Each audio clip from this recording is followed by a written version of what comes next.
DL patch. And Shogi, question mark? Because we might not finish this game. I want to, but what if the patch is OP? And then we have to play this. Actually, my screen is set up for Shogi right now, so I hope you guys can see. Yeah, I cut off a lot of the screen for Shogi optimization, but you can still read. Also, thanks for the cheer, Lasseter. New patch, not troll, yep. Blast cats are back. What? They finally moved chess out of beta. Look at the Dually patch. Am I still streaming in Duelist category? Yes. So I changed the title. I come too if you want. Oh yeah, cool. Jay and Smarty go on a call with me indeed. Let's do a little podcast. Is there anyone else in chat that wants to join the Patch Notes podcast?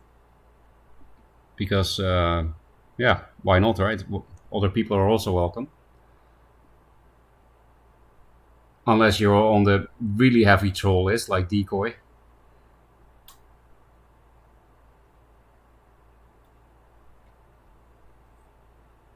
How can I call with everyone?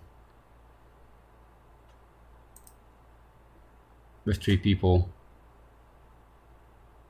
How do we do a 3-way? Gotcha, Gasm.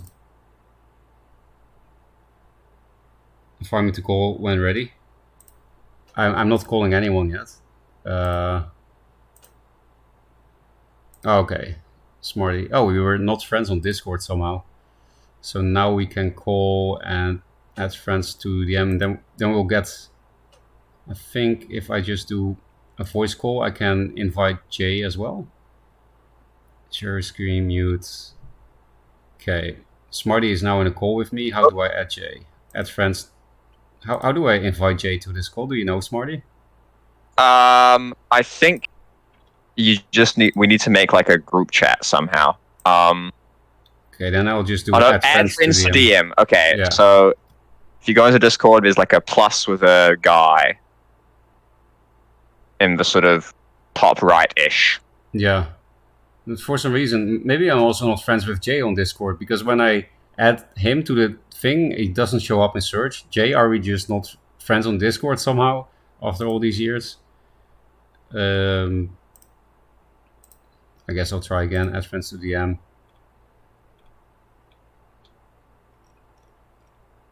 Jay. Yeah, when I type Jay, I just don't. He doesn't show up. How do I add him as a friend? When I go to the J chat. You can find him in, like, if you can find any of his messages in any of the Discords, you can add friend. Like, there's an add friend sort of option in the drop down. Oh yeah, I found it now. Thank you. I sent you a friend request, Jay. Somehow we were not friends on Discord, so I can't add you to the call. I don't know how that's even possible, but yeah, once you accept Jay, I can add you to the call.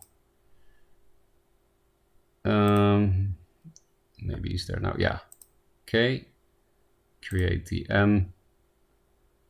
And he's now in. Okay. Are you there, Jay? He's muted, but there. Okay, you're just muted, Jay, if you listen to the stream. Okay, can you hear me? Yes. Yep. Is it low? It seems normal, but I guess chat can tell me as well. Oh, Bladem also just tuned in. Nice. I guess he was busy launching the patch. We got to play Shogi, and now we get to do a patch review in front of Bladem. Nice. Yeah, and that's why the screen is fucked, Bladem, because I'm still in the Shogi scenery, but I literally don't care, because it doesn't cut off the text, so this is good enough. A lot of popcorns in chat. I am looking forward to this as well. So, yeah, how are we gonna do this, my friends? Just fucking read this? Golded! The Golded! It's already there. Fate was right. Finally. You did it. Shall I just read it and then we talk about it together? Just read General and the Gauntlet, and then, keep people really yearning for showing the card changes. I'm just not going to show yet. Just keep the boring reading first. Surely read the card changes first and then. Okay. Oh, Lester is celebrating the new patch with gift subs. Thanks. Thanks, Lester, for the gift sub to Elmatic and Bleach. Probably go through patch notes, then call it. Okay. Other people were also agreeing in chat. Thanks, Lester. It's very nice of you. Okay, let's do the card. Huh? That's what Codes was saying. Codes had some inside info. Codes in my Discord typed Syzygy, and Cosmic Flash is now called Syzygy. I see. Okay, what else? Mask of Shadows changed again? What? Cyclomask, Imperial Saboteur. Sorry?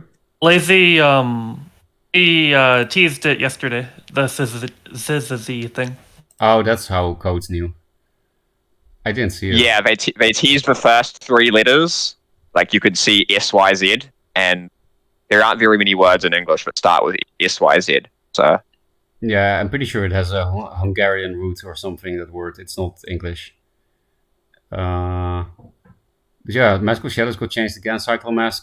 This card has a name change from Mechanist to Saboteur, so I hope this is a Mesa card. Blade got changed. Night Sorrow too. Dark Terminus. I mean, these are the best Abyss cards, and I don't think Abyss needed nerfs, but maybe they're just reworks, not nerfs. And Dark Terminus, I'm sure, must be a buff, right? Twin Fang, I'm happy to see that on the changes list. Hate that card. But no Flash and no Harvester. No! Still no Harvester or Flash! Harvester cannot keep getting away with it. It's incredible. Yeah, it really is. I just hope that there's enough cool changes that it diversifies everything enough where I don't care about Harvester as much.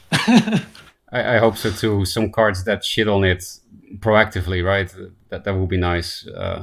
I see a Prophet of the White Palm change. I might like that because I think Prophet of the White Palm currently is bad design. I think I don't like cards that invalidate answer cards.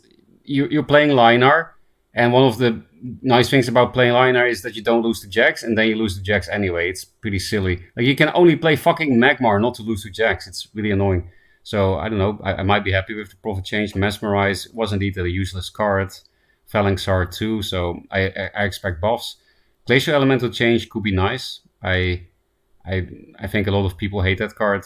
Wolfraven, I expect a buff. Will be nice. I hope Grove is not nerfed. It really didn't deserve a nerf. It's good, but I really hope it's not a fucking nerf because it's a cool card, and how is that thing overpowered? It's just not. Especially if Glacial Elemental gets changed in a big way. Komodo Scavenger, Prophet, Ghostlinks. I mean, Ghostlinks is a useless card, so cool. Tracer. Tracer is one of my favorite cards. Arkan, maybe he's back. Maybe Arkan is back. Is the same old Arkan. And Rook. Okay, Rook. I mean, I expect a lot of buffs, which is exciting. I think buffs are more exciting than nerfs. Okay, let's actually scroll down to it now and look at the first ones. Then we can talk about it together. Mask of Shadows. Your general has backstep 3. To your general has +1 attack and backstep 2. Okay, that's a lot better. What do you guys think about losing 1 backstep for 1 normal attack? I mean, like, it's clearly a buff, and it's a pretty big one, I think. I didn't really want to touch Mask of Shadows at all, especially after the nerf. So I'm excited to at least give it a shot, right? Yeah. And I can already see from the text below that Cyclomask is 4 mana, and I guess that's because they wanted to buff Mask of Shadows, but in the past, Mask of Shadows Cyclomask was really 8 to play against. So they want it to be a really big investment. So maybe we should talk about the combination of changes for 4 mana Mask and the buff Mask of Shadows. It definitely seems playable now, the Mask of Shadows, but Cyclomask on the other hand doesn't. Or Mask of Shadows just by itself, ignoring the combo. I really like it because there's a lot of like mid-range Shanghai decks I tried to build where you don't want to run the draw cards like Lantern Fox or Heaven's Eclipse because they're just not as good in mid-range. But Artifact Hunter is an actually good mid-range draw card, so now that you have an actual good artifact you could draw into, I think that helps a lot. Yeah, it's a nice little piece of consistency, right? Where you are guaranteed to get +1 attack and kill a 2-drop or something. And you can even do that turn 2 already. Turn 1 2-drop into walk into the tile, play Artifact Hunter into a tile, and then equip it. I mean, you probably can't hit a 2-drop then, but some people that position poorly would allow that. That is indeed cool. And it's, makes Mask of Shadows playable again. That's nice. And I don't mind Cyclomask getting nerfed along with it because I don't like ranged. It's just I'm gone with Jay range. Lassiter. Hmm? Oh, Les wanted us to talk so he can differentiate our voices. I didn't know. Oh yeah, who's who. I am Smarty. The answer. Which means the other one is Jay. Yep. And this is Furoka for people that don't know somehow watching my stream. But do you guys think like the old, scientist high thing is back, or is it way too fucking expensive to play 5 mana for 3 damage ranged? I didn't play that deck much, but I feel like 4 mana Cyclone Mask. There's no way, right? Yeah, it seems unplayable. I played that deck a lot a long time ago. The main broken thing about it was that you could turn to 4 attack range and just kill everything from turn 2. So I think starting on turn 3 with that combo is a really big nerf, because on turn 3 you're starting to get Iron Cliffed and everything, so it's a lot harder to make use of. I'm not sure how I feel about it. I guess then we might need to pre-skip to Silhouette Tracer to see if that. And there are a lot of artifact cards. I just realized almost everything is artifact related. Look at the shit: Shadows, Mask, Mechanist, Spectral Blade, Twin Fang, Komodo, Prophet, tiny bit related to artifact, but not really. And then Silhouette Tracer as well. And maybe some cards got changed. Like Ghostlinks might have artifact shit now. I don't know. Should we just go to the next then? I do like that they introduced the combo in some form, though, because your Asian J is a big fan of it in general, even if it's kind of weak. I feel like it might be kind of weak, especially with Rust Crawler everywhere, but it's definitely cool to have around. Just to open up extra archetypes, right? That's always good. Yeah, and I like the idea that you should be afraid of Mask of Shadows, just like it adds some, I don't know, spice to games, being like, I can't let their general backstab me either, even if they don't have a Mask of Shadows equipped yet, they could. It's sort of like rush backstab, which is kind of fun. Yeah, because it's actually pretty decent damage, right? It's same as Saber Spine Seal. If you can backstab with it, it's also all mana 3 damage. And also, you don't take contribution damage, if that's the right expression, counter damage, unlike a regular Saber Spine Seal. I hope Tracer doesn't get nerfed too much, because, I don't know, I think with current Tracer, these artifacts are totally fine. They don't seem overpowered, especially Cyclone Mask, of course. But we'll see, I guess. Maybe they actually got buffed, who knows? That would be crazy. Yeah, because it's already more than playable. And it's very good for camping. But apparently there's Oh? Baroka, look at this Vitruvian card coming up. I thought it was going to be like a Macer change because it has Sabo in the name. It's underneath the Cyclone. I thought it was going to be like a Sabo card, and it actually is. Yeah, it is. It's really cool. So Artifact is now worse because they have a 2-drop less and they can't repair their artifacts. But, most people don't find it fun to play against Artifact anyway. So I think this is a cool change. I like this change too.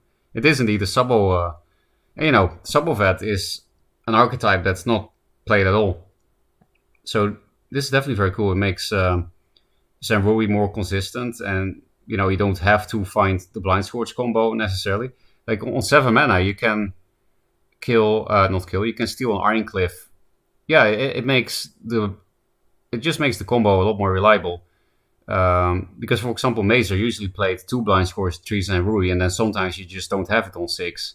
But now, since this also has vanilla 2-drop stats, just good enough, 2 mana 2/3, you can just put it in your deck, and then you have kind of like a compression of deck slots, right? Because you fill a slot for regular 2-drops that you need to play anyway, and you have slightly more consistent Zenrui steals on 6/7 mana, in this case 7, which is pretty cool. And I guess it's also just a good value minion, maybe, because outside of Sabo, I think good, right? If you trade one minion into the minion you reduce, it's like a healing mystic that you used on the minion you traded.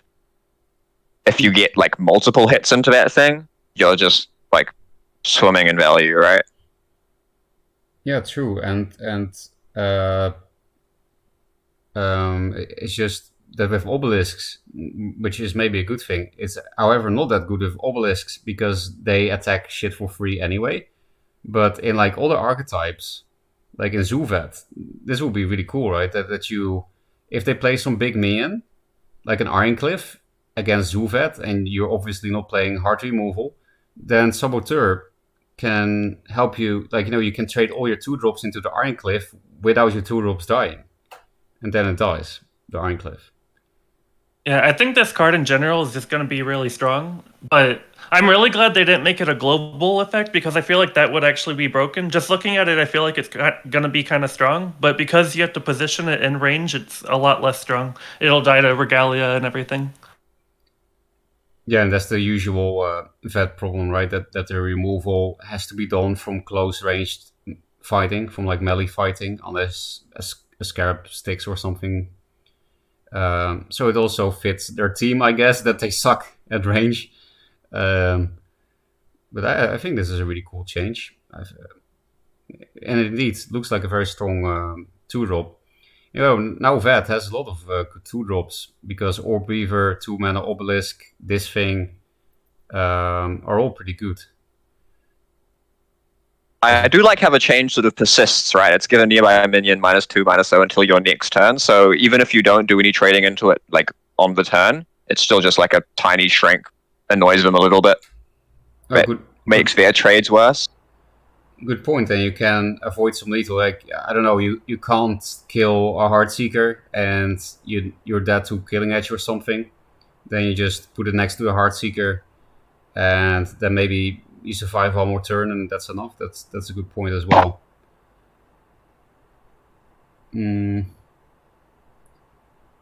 I think it's pretty sweet. I really like this card.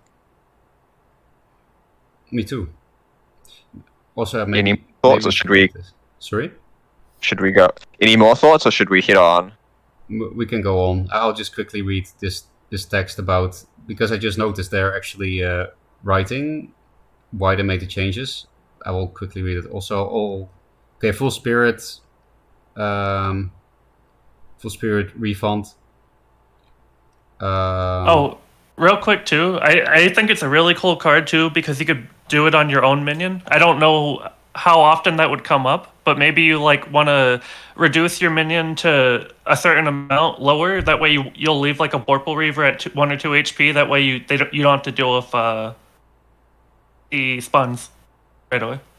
I can think of a reason, Jay. For example, you play a Portal Guardian, but you can only buff it to 1 attack, and you want to play around Net Select. Then you can Saboteur your own minion to make a minion with 0 attack, and then it can all be Net Select. That's sick. I like that a lot. That's quite common, yeah. Like Portal Guardian dying to Net Select suck. Oh yeah, that's like. I'm glad you mentioned that. I would never have thought of that until I saw it. Yeah, but you do bring up this part, Jay, that it's indeed a very versatile card as well. And like Smarty said, you can avoid lethal just by debuffing for a turn, and yeah, it's just very versatile. It seems strong. It has a slight Falsius vibe, right, where you can attack into something relatively freely. But it's cooler than Falsius. Also because the Zenrui synergy. Yeah, it's a lot cooler. The main thing that came to mind whenever I first saw it for like the both sides thing is that like sometimes it may come up where you want to reduce your portal guardian specifically. That way it won't kill Vorpal if Vorpal just happens to be in the way of Frenzy. I will also quickly read this. Whether giving a baseline attack bonus, Master Shield struggle to find a niche, rather than believing the reason the attack was removed in the first place, Cyclomus has been made more expensive to hit this specific combination preemptively. Yeah, okay, indeed understandable. So next card then? Yeah, okay. This one's exciting. One challenge Retrusion has faced is that many of their minions are archetype specific or otherwise niche. We hope in Preceptor's new career choice allows us to fit into a variety of Retrusion decks. It definitely does. I think anything but Obelisk. I mean, it's still not going to be bad in Obelisk, but it's just slightly anti-synergistic because dervishes die anyway and promotes more faction representation in the 2-drop slot. Okay, now the Cosmic Flash. 4 mana. It's now called Zizigi. Give an ally being +3. It's the Mazer Third Wish! It actually happens! It's the Maester Fourth Wish.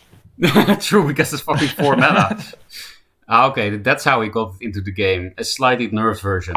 So for people that frequent the stream might know that Mazer has wanted this since forever, and they have tested this in the past, but it was always 3 mana. And there also was a version where it was an ally, not allied minion. So it's like the most nerfed version. The general does not count. You need 3 minions. This is how it works for people that don't know. You need 3 minions, and then you can give one of them +3 attack forever, one of them +3 health forever, and another one blast for 1 turn, which is nowhere near as toxic as you know, the third wish that just gave blast forever and +3/+3. This is really cool. Now there's actually a payoff to Zuvet. You know, now it has the Razorback, their Wincon. And wait, I think that means you can't give blast to your general, right? It's all minions. Because that was something, yeah. So it's really the most nerd version of Mazer's Third Wish, but it's in the game, and it seems super fun. It always sounded super fun because in the Mazer version, even if your general didn't count, you needed 3 minions. You could give the +3 attack or the +3 health or the temporary blast, the 1-turn blast to the general.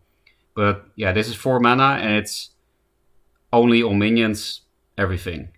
But still, it could still be very strong. After all, they didn't allow it into the game because it was broken, right? So it's definitely worth testing.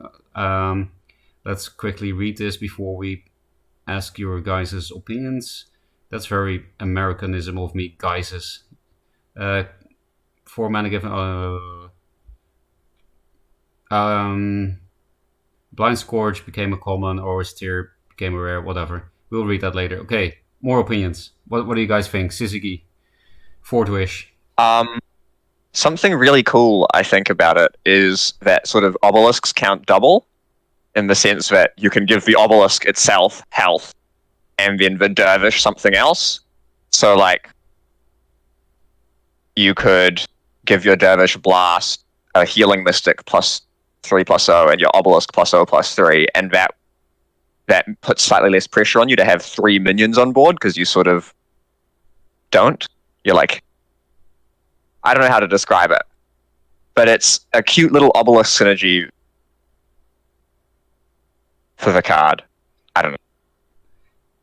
Yeah, because you always have a minion that you can buff health, and you always have a minion that you can give attack if an obelisk sticks, is what you mean, right? Yeah, and even like if you get a bad dervish spawn, you can give it blast and give something else +3 attack, right? Yeah, exactly. To still get use out of it. And it's probably pretty important for. I mean, usually, you know, putting the buffs on different bodies is better than putting all your eggs in one basket. But I do think it's probably good that you can't give +3 attack and blast to the same minion, that it needs to be to 3 different minions. I mean, for the game, because of course, if you have the flexibility to do that, it will be better for that. But otherwise, it would probably be too similar to the old Third Wish Blast. But Jay, I agree. You're a big fan of Tiger in that. What do you think Tiger is gonna do now with this card? Is it going to come back? I always ran Tiger in my Vitruvian list, even though I don't play Vitruvian much in Duelist 2 anyway. So I think it should already be here if it isn't. But the big thing for me is that going first, their curve can be really insane. Turn 1, you can go Orb Weaver. Turn 2, you go Portal Guardian in a somewhat threatening but safe position. And that forces them into Blast. And then that's a perfect curve into this card. So you mean Orb Weaver, Portal Guardian 2-drop, and then the perfect curve on the next turn you give the Guardian like +3 attack, you give the 2-drop Blast and an Orb Weaver 3 or whatever, a combination of them. Yeah, whatever works. Because the way Portal Guardian turn 2 works, it normally makes your opponent go the opposite side. So if you put it top side, your opponent goes bottom, and that usually opens up Blast a lot better. True. You know, I want to ask Mason now how he feels about this, because, you know, he finally got his wish in a slightly different package, but also what does Maze's fourth wish, we can call it. I think we have to call it's a lineup of like a bunch of like astrological bodies, like when there's 3 in a line. I think that's a syzygy. Okay, like the planets are aligning, and now the Illuminati will come out of their cave to kill us. Yeah, that makes sense, because I mean we're also lining up 3 minions in a perfect curve, right? Yeah, but flavor's really good. Yeah, I'm really shocked it's not called just Macer when they wanted to come up with another name or something, because you don't have to call it Third Wish anymore. Now it's a 4-mana card, so just calling it Macer would have been really sick. Yeah, it's like, there are vanity cards. You know, we're getting some Kickstarter backer cards. Surely we can get a Div card in here. Yeah, that'd be awesome. We already have some streamer cards, like Mogwai, some of the old ones, and Pedo. YouTube card, I guess. They could have called it Macer, but I don't know. Maybe Macer didn't even want that. I think the name is good. It makes sense. It also Go on. It also means Cosmic Flash doesn't exist anymore. You're one of the few people I've seen that play, Jay. It also means the meme is dead. The Sambower Cosmic Flash, that's a bit sad. Rip in peace meme. But you can still do it with Hollow Grove Keeper. Oh, true. So the meme is not totally dead. What do you think about not having Cosmic Flash anymore, Jay? You're really the only vet I've seen that play often. I loved it. I think having an easy tempo card that also gave Provoke is really sick, because it lets you play around stuff in ways that Vitruvian normally can't, because you could play around MO by corner blocking of Provoke. And it's also just a tempo card. So losing that's kind of a big deal to me, but maybe they get some more early game. I think this card's super sick, though, so maybe it makes up for it anyway. I do think it's definitely more interesting, more fun, and more, something that Vet needs, a finisher that's not Maelstrom, than Cosmic Flash. But yeah, maybe in the next few cards, because apparently Blind Scourge is a common and Orster is a rare, but these cards didn't get changed, though. They just have the rarities changed, that's all. So I guess they really want to open up some sub of it, because the 2-drop and Blind Scourge is it doesn't really matter. But Aura's Tears is not. We're just changing the rarity because this card's clearly not a common, right? Yeah, it does feel pretty powerful. Yeah, even at 4 mana. What are some really fucked up things you can do with Blast? I guess again the rush. But what else is fucked up with Blast now? War Talon. Oh, it actually kind of is fucked up with Blast. I mean, it's bad. Fun. It's impossible to pull off, but I mean, if you do pull it off, it's just lethal. What else? Anything with like a deal damage triggers or attack triggers? You know, something I just thought of too is you don't even need Orb Weaver for the turn the curve I was talking about. Any Obelisk does it too. It's also 2 bodies, yeah. Yeah. Actually, like what you said, Smarty, something that does something on attack, like Purgatos could be cool, for example. But I think it needs to be damage, not attack. But yeah. you mean Purgatos is if you deal damage? No, Pegasus is Wimber's attack, so it doesn't work with Frenzy, so I don't think it'd work with Blast either. Oh, okay. It's like it's like Winvis deals damage, like Sunseer, or I don't know. How does Civrel work? That's something When you we give him should Blast. sandbox when we get it, because which minion gets pulled to him? Will that be Spaghetti Code RNG or just the first thing it hits? Or that's a good question. You just like stack all of the minions into one monster, like the Abhorrent Unbirth or whatever it was from Duelist 1. Yeah, just make Combines one pile them all. of keywords and stats and random mouse. Horrifying. Yeah. We should actually sandbox that when the patch is actually out. Maybe it already is, but I'm not going to check. We need to The patch is not out. I'm on Duelist right now. Oh, okay. Reading cards which do on damage effects. Do you see another one that is cool? Not really. Sunseer, War Talon. Storm Aratha might work. It's like Wimmis attacks an enemy, deal 3 damage to enemies nearby that enemy, but you're attacking like a line of enemies. I wonder how that works. That kind of fucks my brain, doesn't it? Like create multiple explosions. I mean, the opponent needs to have a big board, but yeah. Worth a shot. It'll be fun. It sounds fun. And who was it? You, Jay, that thinks Tomaratra might be good? It doesn't look good to me, but I think you said something like that. No, was it someone else? Like currently or what? Yeah, I remember you saying that you wanted to play Aratra in some lists because you thought it might be good. Yeah, Aratha is a good card. It's just Vitruvian doesn't have the support to back it up.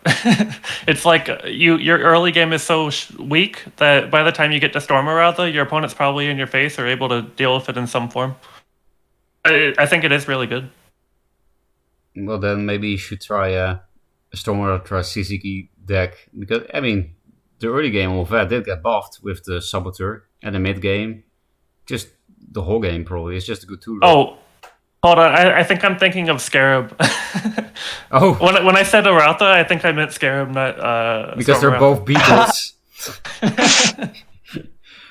I was really surprised because Storm Aratra never looked good to me. But yeah, Scarab is a good card. I played a lot with Scarab. It's and I feel like Scarab will be better now, Jay, even though it already has Blast. Because Scarab forces people to play into Star's Fury and, the Blast, Star's Fury mind game, now that we also have Suzuki. But, I don't know, we have to see what... Yeah, now that you can have Rush, like, off the board, right? You don't need to have a Blast minion in play and live a turn before you can threaten to blast things. It means that Star's Fury gets a lot better. Yeah, so maybe Scarab actually got worse because people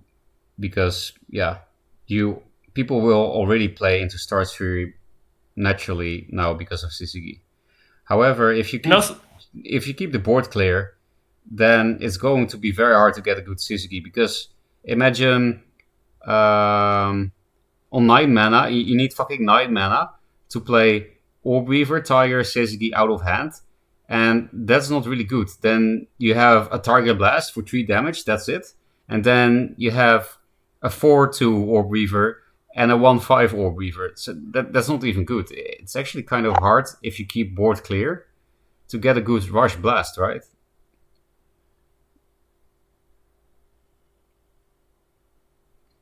Hello? On like Storm, on Orb Weavers and stuff, it's not the greatest. It's kind of like a build-up thing you have to do, I feel like. So on the like curve itself, I still think it's fine. It's like a better Oasis, I think, but it probably does need more build-up than I was thinking. Yeah, I'm really excited to try this. Yeah, I'm looking forward to it. Me too. I'm looking most forward to this in Zul'Veth, just because, then you're most likely to have a lot of bodies on the board. Dreamgazer, for example, really helps with this stuff. Oh, that's true. Something I really want to see is like a triple Fire Spitter going second into this turn 2. Oh my god. Fire Spitter could actually clear board that way too. Oh yeah, Fire Spitter with Blast. You're like, oh, I'm not attacking a general. It's just, I mean, I'm not attacking a minion. It's just an accident. Oops. Yeah, that should work, right? Maybe because it doesn't say cannot do damage to minions. It says cannot attack minions. So it should be fine indeed. If there is a line, a blast line with a general, then you can ranged blast. Has that ever been a thing? I mean, it was definitely possible with old Third Wish, but I don't remember seeing that. What happens? You just do, because I don't know if you have ranged and blast. If you hit the target you hit with ranged, if you hit it twice, like if you put. I don't think you hit anything twice. You just not 100%. A big blast. And you can also choose to range, I guess. But imagine there are 3 minions in a row, and you have ranged and blast, and you range the minion that is the furthest away, so you just blast the whole row. Then imagine you have 3 attack, then you do 3 damage blast, right? But you also have the ranged attack. I don't get it.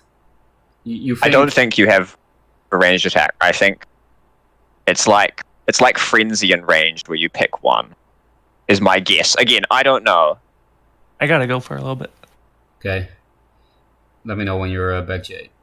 So then, I guess we have to sandbox this as well, Smarty. Yeah. Just like the Sivrel. I'll be down. So Sivrel, ranged blast, and what else do we need to test? Well, we can figure that out on the go. Storm Aratra. Oh, yeah. So Sivrel, I'm just going to write it down because I'm excited to test this. Storm Aratra and ranged blast. Okay. I think we can go to the next card, right? Yep. Okay, then I'll quickly read the reasoning.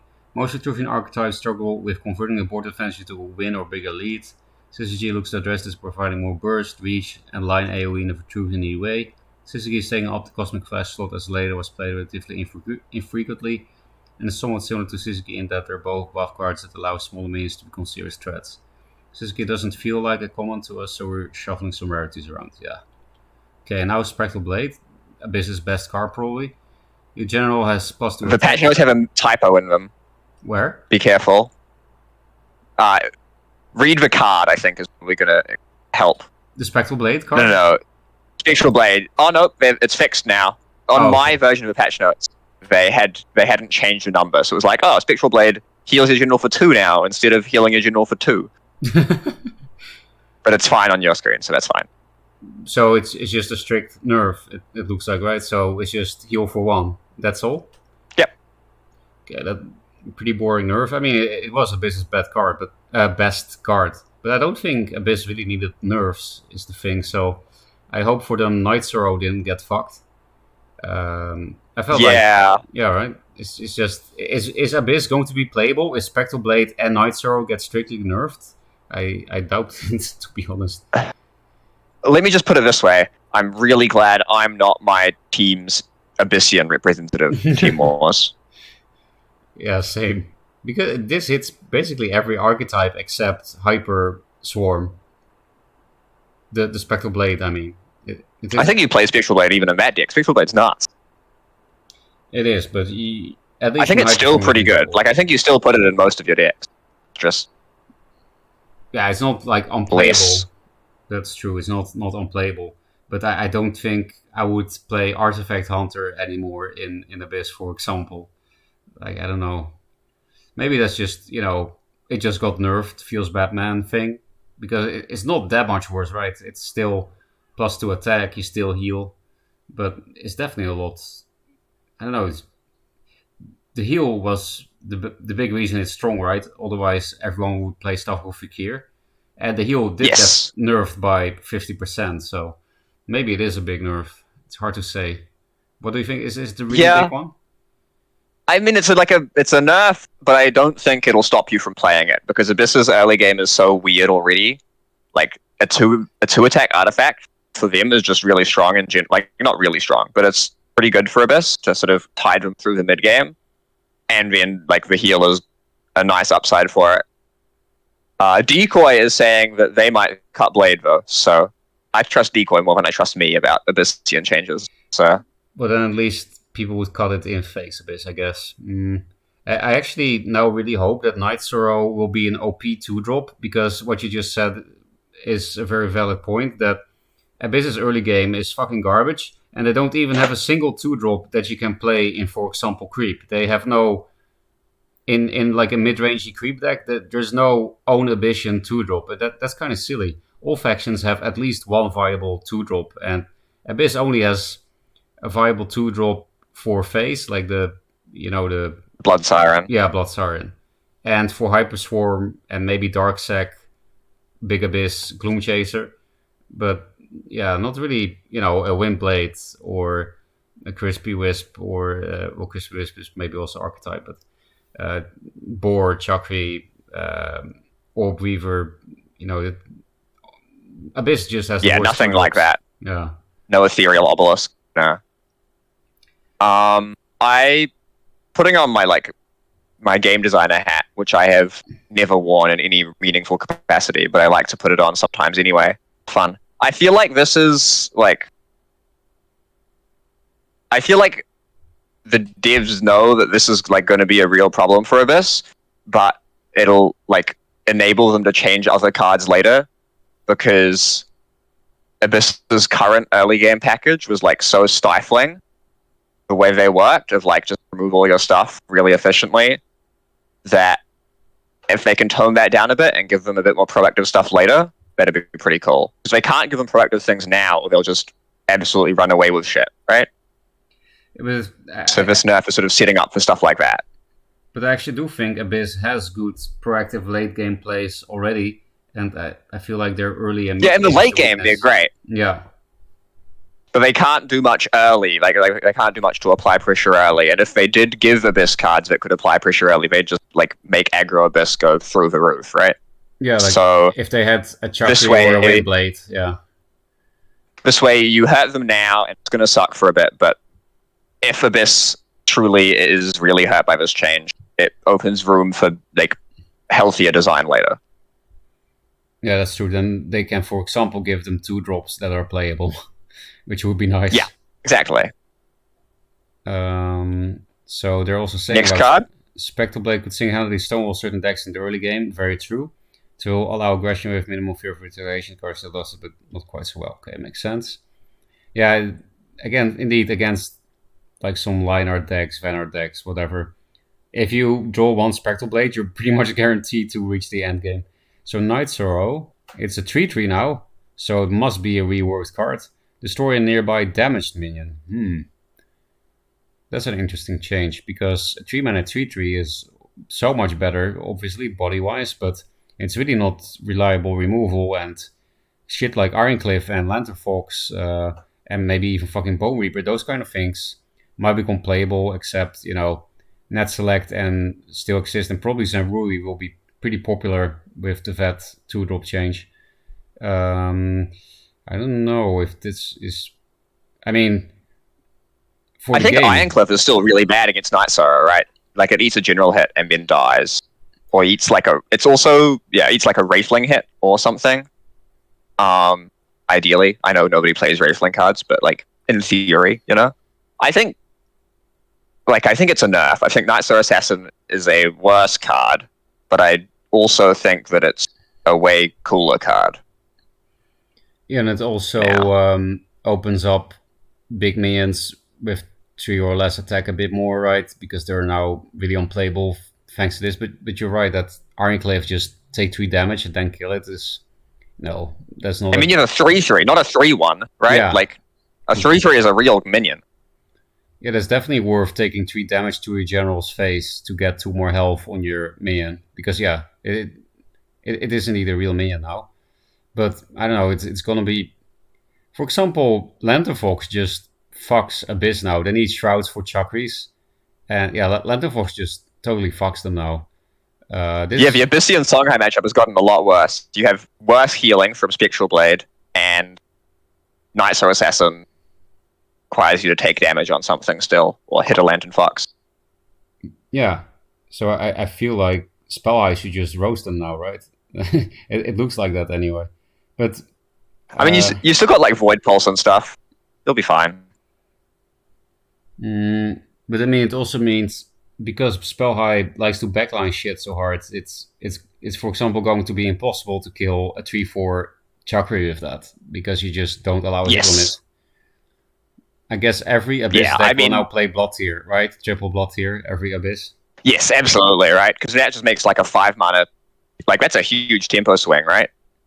5 mana, get a 2/1, get a 3/3, kill your thing. It's pretty good. Yeah, and Blood Tiers are really good anyway. So maybe it won't... I don't know, I still feel like Abyss got nerfed really hard. I agree. I think Abyss is in a rough spot right now, but I do like these changes. I think they are putting it towards a better place. And this Nightsoul Assassin, I think, is still very strong. Yeah, and it's definitely a cooler card as well. I would say it's also more skillful. Like, it requires some more planning and better deck building instead of just plopping it in. Yeah. And like keeping your own shit on the board so that you can ping a big minion that you don't want to hit with your general. I agree that for like... Oh, it's also a Sarlacc buff. Because you can just use random Sarlaccs to throw a thing at. You know? Oh, true. That is sad. The Sarlacc decks can high roll even harder. No! Well, at least the Spectral Blade makes it a bit easier to just go face against them. But yes, true. That's quite funny. Yeah, and then it's a fucking treater. Yeah, it's definitely a buff to Sarlacc archetype. That sucks. Because Sarlacc did not get touched. Maybe fucking all Abyssins will play Sarlacc now. I hope not. Because, you know, Sarlacc decks also can make up for the lack of healing from Spectral Blade with Shadow Dancer, unlike other Abyss decks. No! Every Abyss will be Sarlacc! Well, just go face, forehand. Yep. Just play Spell High. It's like that seems like a good idea. Freest matchup of all time. I do think these changes are good for like the future of the game and Abyss, but I really hope the Dark Transform thing is a big buff or something. They need some 2-drop, I think, to accompany this, but I don't know. I guess we'll see. I will first read the text for Night Sorrow.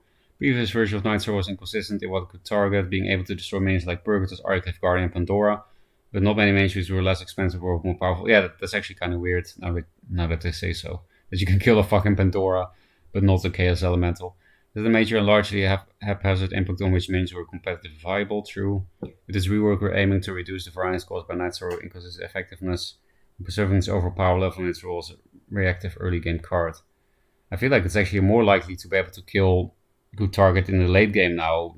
I don't think it's really a reactive early game card, especially against slight backline minions, like a Portal Guardian, for example. If you slightly backline it, that actually works now. They can't 2-drop Night Sorrow to kill it if you slightly backline it, because they just need to do damage to it. But actually, it is very dangerous. Which I think is cool. It means positioning is more important against Abyssian, right? Because you don't need to be like, oh my god, there's no way I can ever protect my minion from like 2-drop plus Night Sorrow, so I might as well just not bother. Whereas now, there is positioning that can be like, well, I want to make sure that none of their stuff can hit it easily, right? Yeah, true, because now you can Turtle Opener Obelisk and not lose to, like, you know, turn 1 2-drop into 2-drop Night Sorrow, and then you are a Night Sorrow and 2-drops behind on board on turn 2 and you just lose. Because you just don't allow them to hit the Obelisk. And it also means that if you position poorly, you, for example, allow them to hit a 1/7 Portal Guardian with their face, it's much worse than old Night Sorrow because you have a 3/3 in your face instead of a 3/1. So, yeah, you're right. It makes shit a bit more positional, which is nice. Well, are you ready to read Dark Terminus? Yes, almost. Just one more remark that for example, Astral Phasing Portal Guardian got popular a bit the past month, I feel like, maybe thanks to Zoan. And actually, this card really is better against certain strategies. It's definitely not strictly a nerf, because imagine backline Portal Guardian super hard for a few turns until it's 4 attack, and then Astral Phase it. Then it was only Shroud as an answer. But now if they do that Astral Phasing play and get a big Frenzy off, at least you can Night Sorrow it, even though it's 4 attack. Yeah. So yeah, it really depends. Okay, I'm now scrolling down to Dark Terminus. Destroy me and summon rating for its owner Destroy me and summon rating. Oh, okay. Card clarity. So it just got strictly buffed. It's exactly the same except for mana. No. Right? I believe, if I'm reading correctly, they get Wraithling if you use it on one of their minions. And you get Wraithling if you use it on one of your minions. Oh, yeah, not for the owner of the fucking spell, but for the owner of the minion. Oh, okay, because you can destroy any minion indeed. You can also destroy your own minion and get a Wraithling yourself. So... Not that that's likely to happen, but yes. Yeah. Is it now an actual transform as well? They're not... Maybe it's not a transform. Still, okay. Destroy a minion. It's definitely a buff, even though you give your opponent a 1/1, but because most decks can't really do anything with that, and I think the difference between 4 and 5 mana is huge. Yes, I agree. I think I'm more likely to put Dark Terminus in my decks. Yes. Also, now that you're playing Blood Tier Alchemist in every Abyssian deck, makes targets for it. You can grasp a token. Oh, also true. It's not necessarily a bad thing. It's a very easy grasp target. Although, if you're killing a minion, right? If you you can just grasp the minion you're Dark Terminusing and then destroy it. Oh, true. And you get the same effect. So that's not particularly exciting. But if it sticks around somehow, you could repulsor beast it, grasp it. I don't know. Grasping at straws. But I think it's a buff. Yeah, I mean, it's still true though that you having a 1/1 probably benefits Abyss more than yourself against certain decks, right? Like you can now Dark Terminus and then hit the enemy Wraithling while playing a Deathwatch card in the same turn. And then you get 2 Deathwatch triggers with Dark Terminus. That's pretty cool. Yeah. Didn't think of that. That's really smart. And that's definitely... Man, this is sweet. This is a good... I don't think Dark Terminus is incredible right now. I think it's still going to be, good to niche. But, hey, good job. Yeah, now, I think this is a really cool change. Also means they don't shit on your obelisks automatically anymore, but they also don't automatically lose to turn 2 Scarab because of Orb Reaver opener anymore. So, actually, it's a bit less, it seems like Abyss removal is a bit, like they said about the Night Sword change, more consistent, less high rolly, and yeah, I agree that Terminus is not going to be in every deck. For example, Starlight deck, I think Ritual Banishing is still stronger, for example. Yeah. But for that kind of creep list that loses to Starfire Scarab, I think this is now solidly playable. Yeah. Oh, they actually mentioned it here smartly. It can also open up some combos with Grasp Agony. Even though you're right that you can just grasp first, then Dark Terminus. But they say... Yeah, they should have mentioned the Deathwatch thing instead, because that's way cooler. Yeah. Double Deathwatch instead of 1. And for 1 less mana. They say, previously didn't feel great to use even high value targets reducing its cost should alleviate this. While the summoned Wraithling having the same owner as the target means often disadvantages can also open up some combos with Grasp Agony. Okay. So now, this is an important one, probably Twin Fang, because that's one of the more hated cards from my side. Twin Fang from 3 to 2 mana, you get +2 attack each time an ally takes damage. You generalize an additional +1 attack for each time an ally takes damage. So it still triggers if your general gets hit. I mean, it seems like a good change. I mean, I'm not totally sure if it's playable because, it's only 2 mana. I guess it is actually still easy to get good value out of it though, because it is 2 mana. Like if you get 2 procs, it's like Staff of Ykir, right? And if you get 3 procs, but it's no longer you just die XD. Yeah, Flash Elucidator is less damage now. Good. Yeah. It's 11 damage now? So that's nice. Still serious, but definitely not as bad. And Twin Fang, Flash Elu is now 17 then? 15? Oh, that's way less. So because it's 4 damages, right? Flash elo, because it's one on the elo, one on you when you play it, and then one on the elo, one on you when you hit the enemy general with it. So it's -4 damage per Twin Fang from Twin Fang combos. Okay, that's why it's 11 and why it goes from 23 to 15. Yeah, makes sense. So hey, I like this. I think also, I think it being 2 mana means that like sort of more tempo-y Magmar decks will just play this to be, a thing. You can find with Artifact Hunters, you're like, it's way worse because it doesn't just kill your opponent the same way. But I think it still might see play. Yeah, for example, if your list struggles with Silverguard Knight, I think you're probably better off playing Adamantite Claws, but still, you can like put your 2-drop into Silverguard, then you go to 3 attack, you kill the Silverguard Knight, and then you're on 4 attack. And maybe you have some other... It definitely does seem like a big nerf, but I also really don't care because it was a super toxic artifact, I think. And they still have Spirit Harvester and Flash, so... Yep. I think it deserves it for, if you keep Flash and Harvester, then at least kill this card. Thank you. But yeah, it's not totally that. I think so too.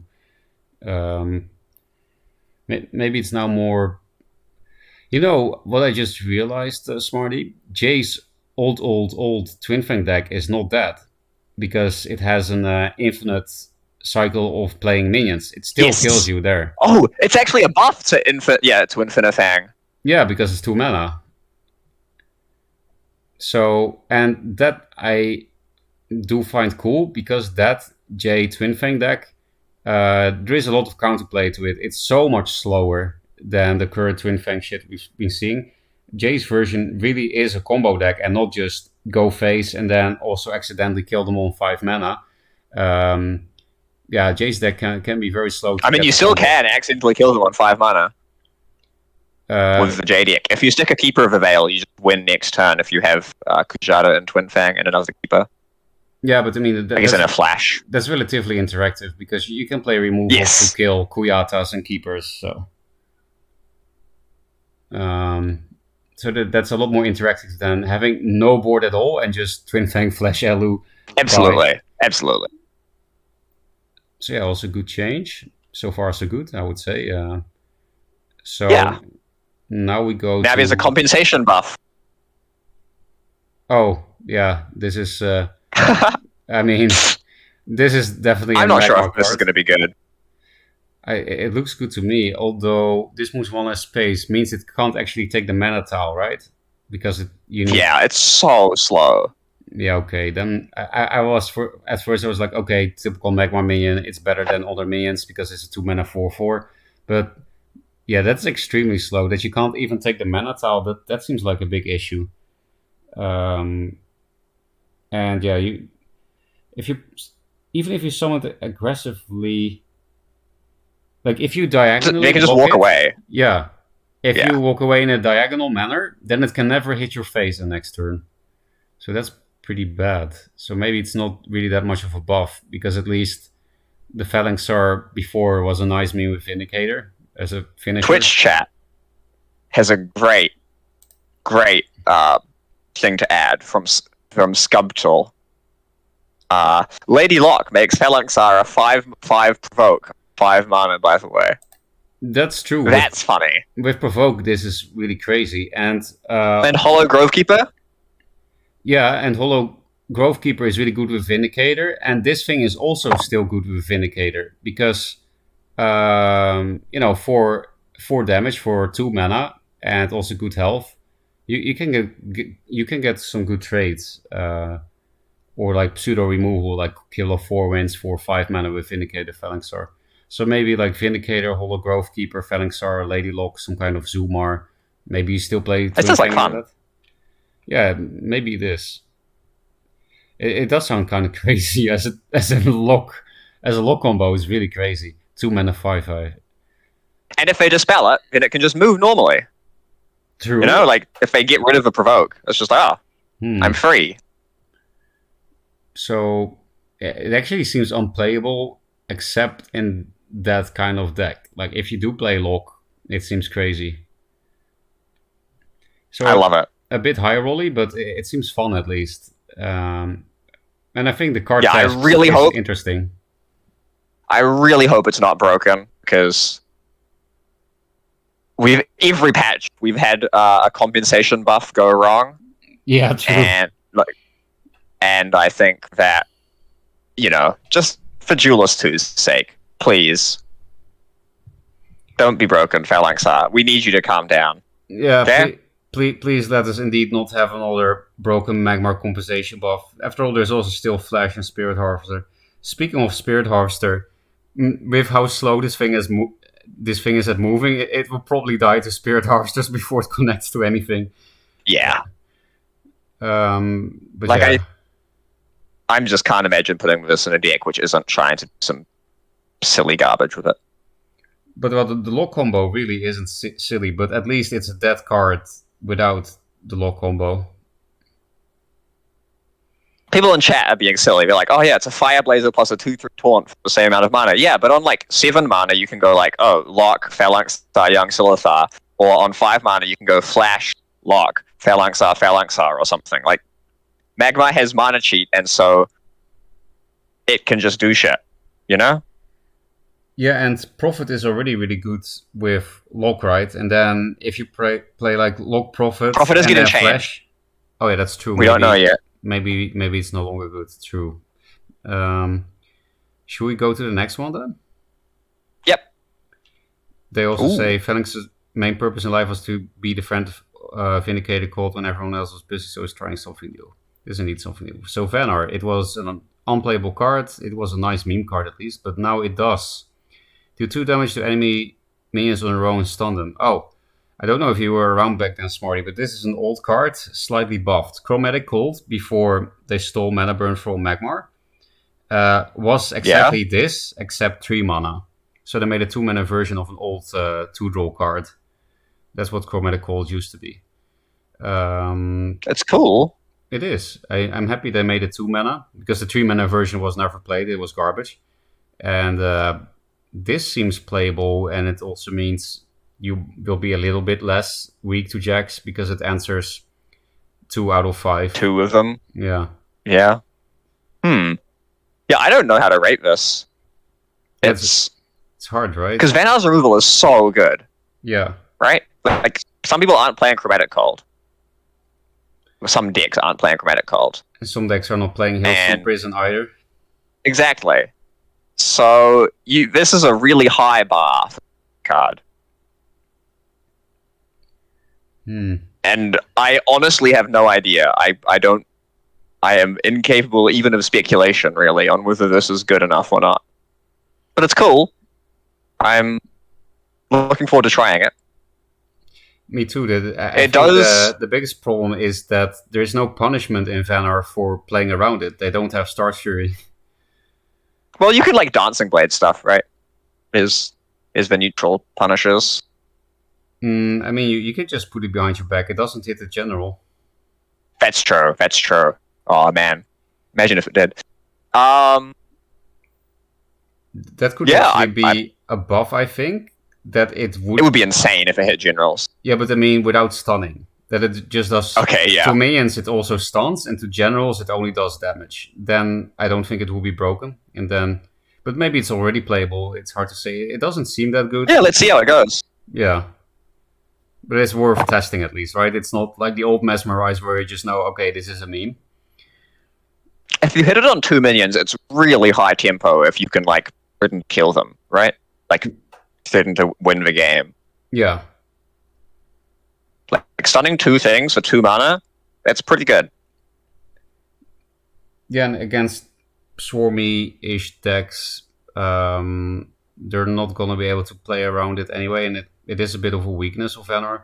They mostly had Elemental for Swarm, but that's also a card that's going to change. And I guess maybe we should read that now. Mesmerize's niche wasn't especially a fun one, so it's been... Oh, I actually thought the Mesmerize thing was pretty fun, but it just didn't have a niche. It was just a total meme. So it's being repurposed into... Well, it's not very fun to get Mesmerized, right? Oh, like, I thought It's it just was you funny. can't play your cards. No, it's funny, but it's not like, in terms of playing the game, it's not really enjoyable, right? Because you're just sitting there being like, I wish I could play my cards, but I can't.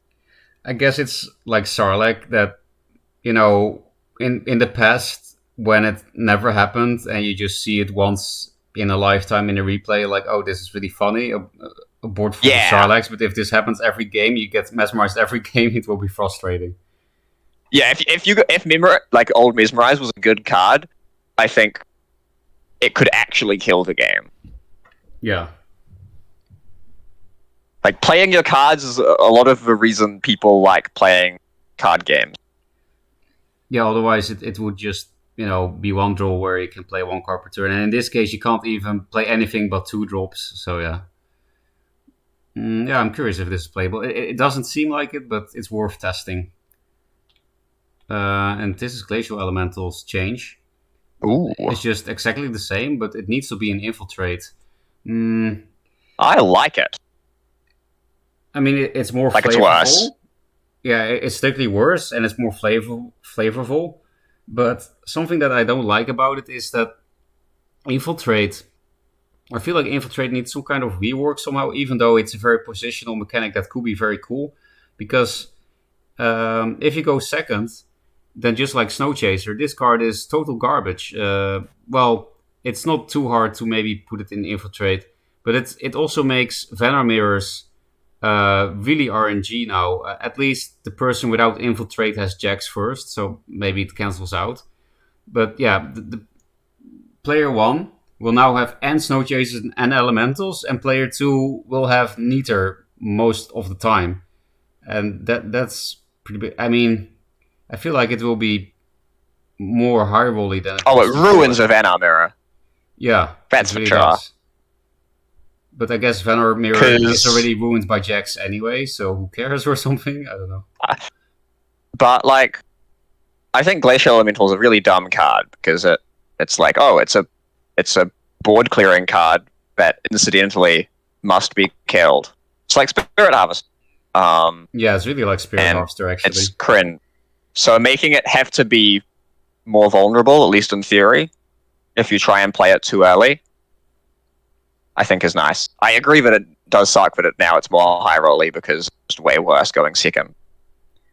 Yeah, because you, for example, also can't tempo it out turn 1 if you really want to. For example, recently I built a deck where Elemental was the only Vesper. I didn't play Snow Chasers because of Infiltrate being a 50-50. I was like, if I only play Elemental, then Cryo always gets me Elemental. And then I just put in Deer and Big Tree for Vesper generation and triple Boneship Berry. And that deck did really well on the ladder. It was somewhat inspired by Alpha Centauri's deck.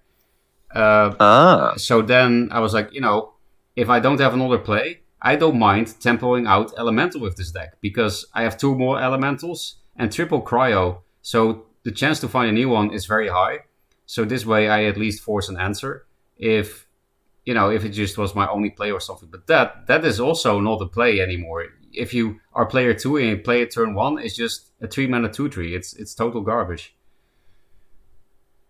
And yeah, in general, it is cool that people will fight harder for, denying Infiltrate. But the problem is that, and again, that's a problem with Infiltrate, not with this redesign, that your skill to deny Infiltrate or walk out of it doesn't matter that much because player 1 will have Infiltrate pretty much no matter what, and player 2 will pretty much never have it no matter what. It's, I don't know. I think this is a cool change if we have some kind of Infiltrate rework, but I don't know how to do that either. I think the community will be happy about this, though. I have noticed most people hate this card, and it's understandable. But it is a bit sad that Seabone hates Venar so much that he kills the Venar Spirit Harvester, even though you need to actually play cards to do it. And it's not the entire board, everywhere. Well, Spirit Harvester is still untouched. And in general, we got a lot of Venar nerfs. Venar has been pretty strong, but I don't know. I just wish Spirit Harvester got touched too. If you think this is toxic, then how can you not see that Spirit Harvester is not toxic? They should make Spirit Harvester also have Infiltrate. Great idea. Then 50% No, of the time. no. No? Infiltrate is Vanar's mechanic, right? Yes, but so Spirit Harvester should have Rebirth. No! Oh, disgusting! That's actually disgusting. This is the same card, we just give it Rebirth. Brilliant. You're evil. I'd like, hello Cybin, I'd like a job on the balance team. Well, okay. Maybe you'll get it if you propose Spirit Harvester with Grow. I'm not sure what's more toxic, Grow or... Ooh, Grow. Actually, that's true. I think Rebirth might be more toxic, though, because... Yes. It's harder to remove. And Grow doesn't make it harder to remove, so... let's see what they said about it. They have quite some text. Glacial Elements are used for in competitive meta right now, and this change is motivated by specific considerations. Due to being very draw dependent, often having essentially no counterplay. I mean, it's easier to answer than Spirit Harvester, but okay, because, 2 less health. Turn 2 was too early for the Glacial Elemental Bounty Barrier combo to be possible. When Glacial Elemental Bounty Barrier is played on turn 2, Element is almost always played on top or bottom end tile. True. So requiring Glacial Elemental to be infiltrated makes this play impossible. Unless the Glacial Elemental is going to be very frustrating. True. Making it feel pointless to play minions is still... How can they write this down? I mean, this probably is not written down by Cybin. I can't imagine it. Like, imagine if Sibin actually wrote this. Unanswered Glacial Element is going to be very frustrating, making it feel pointless to play minions since they'll be easily removed again. Spirit Harvester is that on fucking crack. Small minions, they just die, and big minions... Even worse. Yeah, Metamorphosis, and that doesn't make any sense. Even worse, read the first line. Read the first paragraph and just replace Glacial Elemental with Spirit Harvester and Bone Chill Barrier with Flash Reincarnation. True. Yeah. Except the Harvester can go anywhere when you flash it. Yep. For Oka, I think they actually might have included that reasoning just to piss you off. Possible. Also, welcome back, Jay. Jay, so far, I've been quite positive about patch changes. Pretty cool changes. And I actually don't think the elemental change is bad either. It just makes no sense reading this when you think about Spirit Harvester still not being touched. It's such a weird double think. But, I think it's just... This is another death than Sibin or something. And Sibin blocks the Spirit Harvester because he loves lizards. I don't know. So far, that's the only disappointing part. So what are you going to say? It's so funny. There's no actual comment other than the juxtaposition is incredible. It's doublethink, right? I am really glad that they at least included reasonings for all the cards. I like them so far. Yeah. The point in the second paragraph is actually kind of cool. I didn't think about it, but when Glacial Elemental is infiltrated, your opponent wants to go towards it to clear it, right? Yeah. Whereas normally, when you're playing against Infiltrate Vanar, you want to leave your side of the board because that's where the Snow Chasers are, right? So it's sort of... I don't know, that's kind of cool, right? It's you're being pulled in different directions by an archetype, and that's kind of fun. Yeah, so it is definitely a change with good sides and bad sides. This is... at least to be the more controversial change, but again, it's actually mostly not related to the change itself, but to the Spirit Harvester. And otherwise, what you say is true. There are some cool things to this rework and some bad ones. But I think it would have been better to totally rework Elemental and not put the text on Infiltrate. I will never play Elemental again, trust, because I think it's even more of a high roll card now. Because now you need to do the regular high roll, and you need to be player 1. Or player 2 with a really good Gravity Well opener, maybe. But I'm not a fan of that either. I think it's even more high roll, more of a high roll card, and also obviously a lot worse. I don't want to play this anymore, but it can do the same shit as in the past, right? As long as you have Infiltrate, it's the same card. So I think some people will still play it for sure. I think it still goes in walls. I do like the flavor point you brought up, though, Smarty, because I've been wanting Infiltrate to have more ways to keep you in Infiltrate more, and that's actually a good point, that Glacial makes you want to stay in Infiltrate longer to kill it, because you have to kill it. Yeah. Yeah, like it's really cool. I love the way it works. It's just unfortunate that it is so marred by the fact that Infiltrate is just easier half the time and harder half the time, and there's no real control.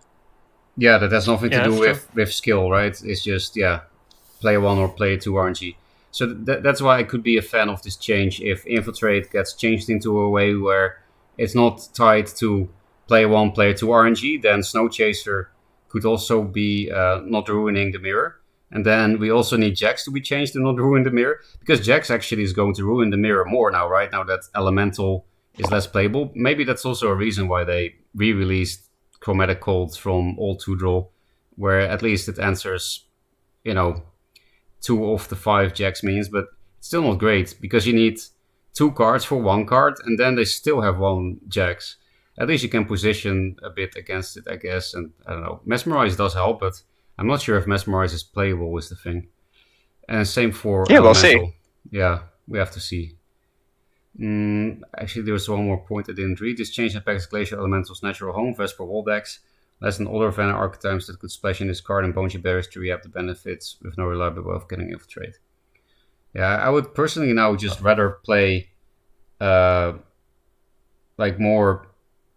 instead of Elemental, I would now rather play a package of Cryo, Chromatic Cold, Hailstone Prison, because that's a really solid package for never losing to any random ladder garbage.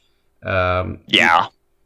And then the Cryo, I would just or play Displacer combo if I want to for some reason, or Snow Chasers. But yeah, Snow Chasers still have the same problem as now also Elemental has, where Infiltrate RNG.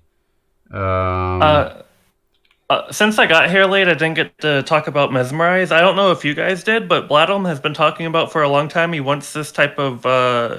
It used to be Chromatic Cold a long time ago in the previous iteration, and the reason he wants it is because it kind of helps with Jax. It's not a full answer, but a lot of times you could clear 1 or 2 by yourself, and then you'll have Blood Tear or whatever else for the third, and this gets rid of the extra 4 or 5. And also, it's just kind of like a pseudo removal in cases. So I think it's neat for another Jax answer, a little bit.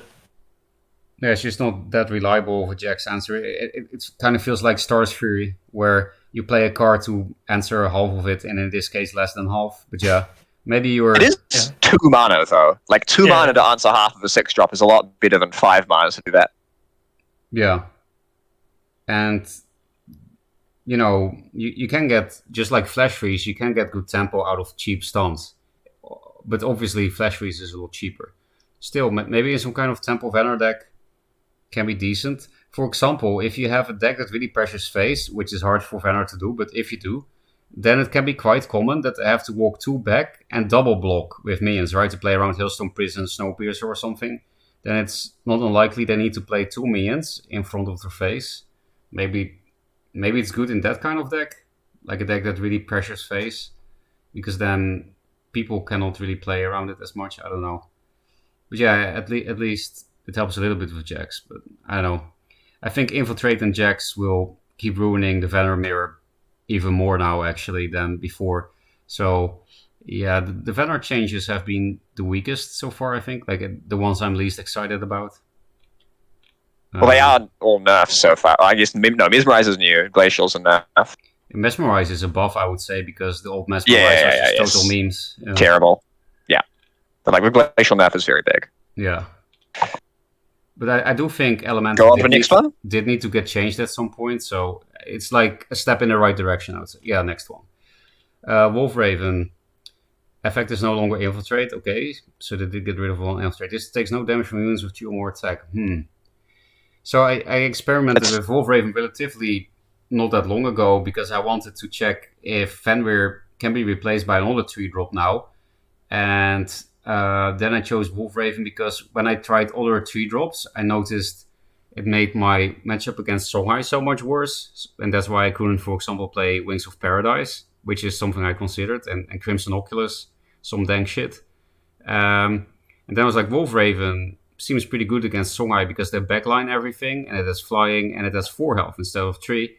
And it helps with artifacts sometimes, which is a weakness of any Vanner deck. So then I tested that, and the 4 health was a big reason it was good. But that card text is actually pretty decent. And no longer being Infiltrate, no longer being RNG. I'm excited to test this one for sure. The 3 health instead of 4 does suck, but I find it hard to believe it will be totally garbage. It should be better than before, I think. What do you guys think? I'm pretty sure it'll be totally garbage. Yeah? Yeah, I agree. 3, go on. It's so small. It dies to Phoenix Fire. Like it could infiltrate reliably anyway, right? That wasn't a whole issue. And you were playing it. People could summon their minions out of Infiltrate, the minions you want to hit, like a Rejuvenator. They could summon them out of Infiltrate very easily. And that's not the thing now. Something I really wish you go this time. I wish it was a Vesper so you could Frostfire it, because if you could buff its HP, it's actually not bad. But a 3-drop with 3 HP is usually really vulnerable. It's why I'm not a big fan of Wings of Paradise and stuff like that. Yeah, that's a good point. If it was a Vesper, there's no way it would then suddenly be broken. I think that would be a good second buff to it, to just make the Vesper. It looks very Vesper-y too. And yeah, it would be quite a threat with Frostfire. I mean, it is cool that it now literally never dies to Dancing Blades, even though it got its health changed to 3 instead of 4. But now it literally never dies to Dancing Blades. Well, unless it's a keepered one, I guess. But yeah, Smarty, you think it's garbage. Why? I mean, not to rain on your parade, but I don't think Wolf Raven was particularly good before. Like, I just rather have Fenrir in almost any situation. It was definitely not good before, I know from my testing. But I felt like maybe now it's playable. Maybe. Oh, you think this is a buff?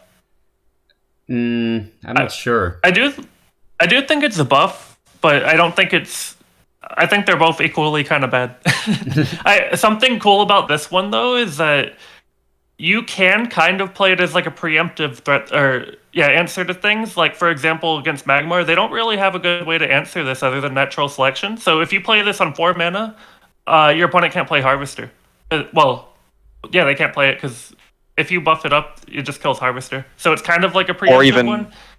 Oh, then it's really cool with Dancing Mark Blades, of Solitude, though. It's really cool with Mark of Solitude. Then you can kill the Spirit Harvester for free. Yeah, that's a big thought of why I wanted to be a Vesper, though. Not just because HP in general is nice, but because it specifically beats Harvester a lot better than it would when it's not a Vesper. Yeah. I think maybe it will be... Okay, I might try it. You're gonna try it? Okay.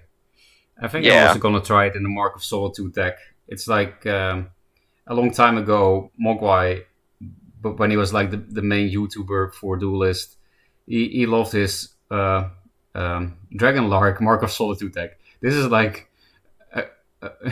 it's not even that much better than Dragon Lark now that I think about it, but, it's harder to remove the turn you play it than if it sticks. With that card text, it could be really solid at picking things up, because 5 attack kills almost everything, and a lot of the things that you want to put 5 attack into have 3 or more attack. Because a lot of minions have 3 or more attack, especially the ones you want to remove. Yeah, I think the only minions with like 2 or less attack and 5 or more health are like Mind Warper and Bone Reaper. Yeah, and Bone Reaper, despite the Night Sword change, I still think nobody's gonna play it, because I do think Zenrui will be more popular in VET at least.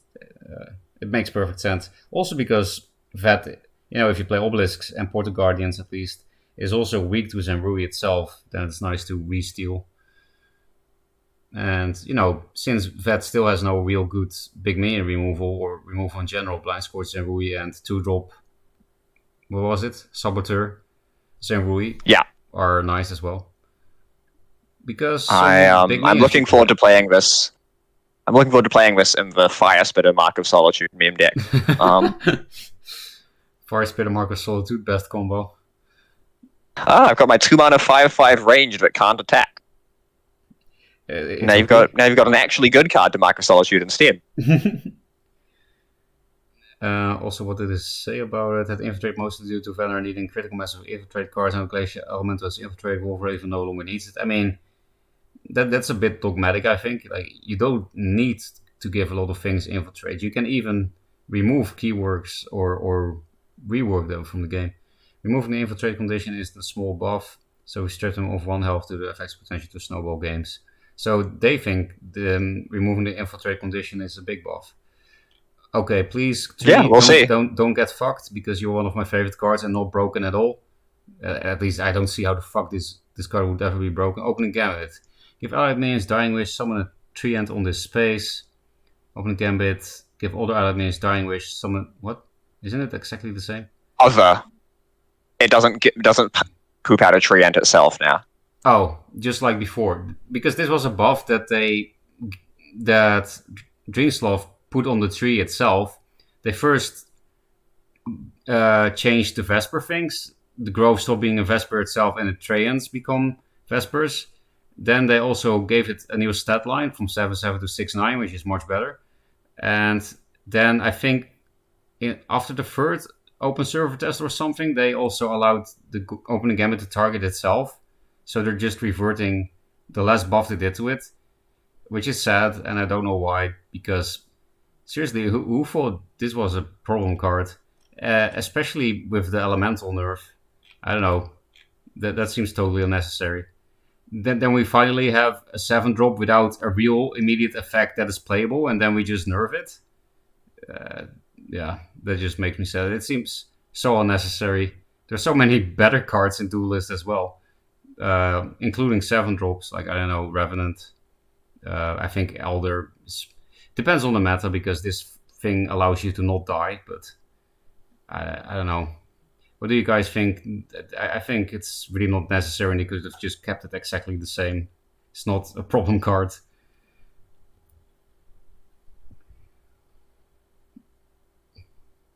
Any of okay, it's me. Yes. I'm not sure.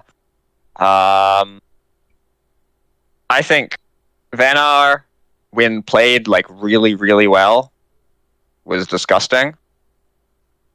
Like, it's like an incredibly strong sort of like Alpha Century had a boatload of success with sort of mid-range Vanar, and I think,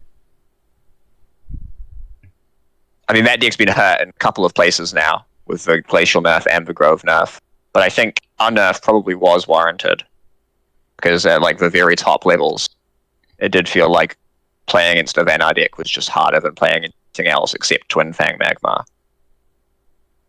Yeah, I don't think you're wrong, Smarty. I just feel like it's not necessary when Elemental really gets hit. It reminds me of the older Vanar reduction patch when Magmar got buffed, even though they were by far the best. Like, you know, when they changed Fenrir and Lady Locke in the same patch, even though especially the Locke thing was very necessary. I know it's in the same patch. I feel like, yeah, not necessary. What were you going to say, Jay? I was gonna say, I don't know if it really needed a nerf, but I do think it's one of the strongest cards in Duelist. Like, it doesn't immediately feel like it or even look like it, but I've always thought that Ancient Grove, whenever it's playable, is always going to be really kind of annoying to go against, and also very strong, because it's not just provoke and also buffing your other stuff. It's even by itself, whenever it double provokes, it's just super annoying. You can perfect body block and double block anything. So while I don't really think it was too broken that it needed a nerf, I think it being nerfed in this way helps the annoyingness a little bit. Well, at least it's a small nerf anyway. So I think... like the main thing for me is just, like, for example, triple Elucidator combo. You can't do that against Grove, but now you can. At least one of them could hit now. Yeah. Oh, yeah. Well. Magmar buffs. Okay, they're also saying that they wanted to make it less appealing to play Ancient Grove on an empty board. Oh, this one I'm curious about. Profit. Opening Gambit. Prevent damage dealt by spells until your next turn. Changed into give all units this takes no damage from spells until your next turn. Isn't it exactly the same except the stat line is changed? I think you can dispel it now. You're like giving units a buff. That's my understanding. But then you would need to dispel every single body, right? Because all prevent damage dealt, because that's like in the air, the old opening gamut, and this gives a 1-turn buff to the respective minions, right? So you dispel the thing you want to hit with a spell, or ideally, you play a Lightbender and be in Holy. But like, I really like this chain. One of my biggest problems with the game was that Prophet of a White Palm could lead to sort of like unblockable situations. Like, your opponent plays a board and then profits it, and then if they have Razorback, you have lost. Right? Yeah. And most decks will not, you just cannot possibly stop that from happening. Whereas now it is slightly worse at that. Like, it still will do it most of the time, but there are feasible ways to get out of it, like an Ephemeral Shroud or something. Which is nice. I like this change a lot. I feel like powerful effects like this, same for Rustcrawler. I feel like Rustcrawler definitely should be like a 1/3 or a 2/2 or something. But powerful effects like this definitely shouldn't just be playable, super playable turn 1. Because like now it at least has a vulnerability being played turn 1, or like a vulnerability to Harvester in general. So I kind of like this. I don't think these types of effects should be super playable just on their own. I also think it's much better with Lady Lock now. Well, Zuvet is the only place that I've been doing that, but like Lady Lock making it a 3/3 rather than a 2/4, that's pretty big. So now it can eat 2 drops. Yeah, it's definitely better with Lady Lock. And worse without it, because you want 3 health, to be clear. Which I guess is a Magmar buff, again, because they just got Lady Lock Phalanxer, right? And now... And Spirit Harvester can kill Prophet now. Yep.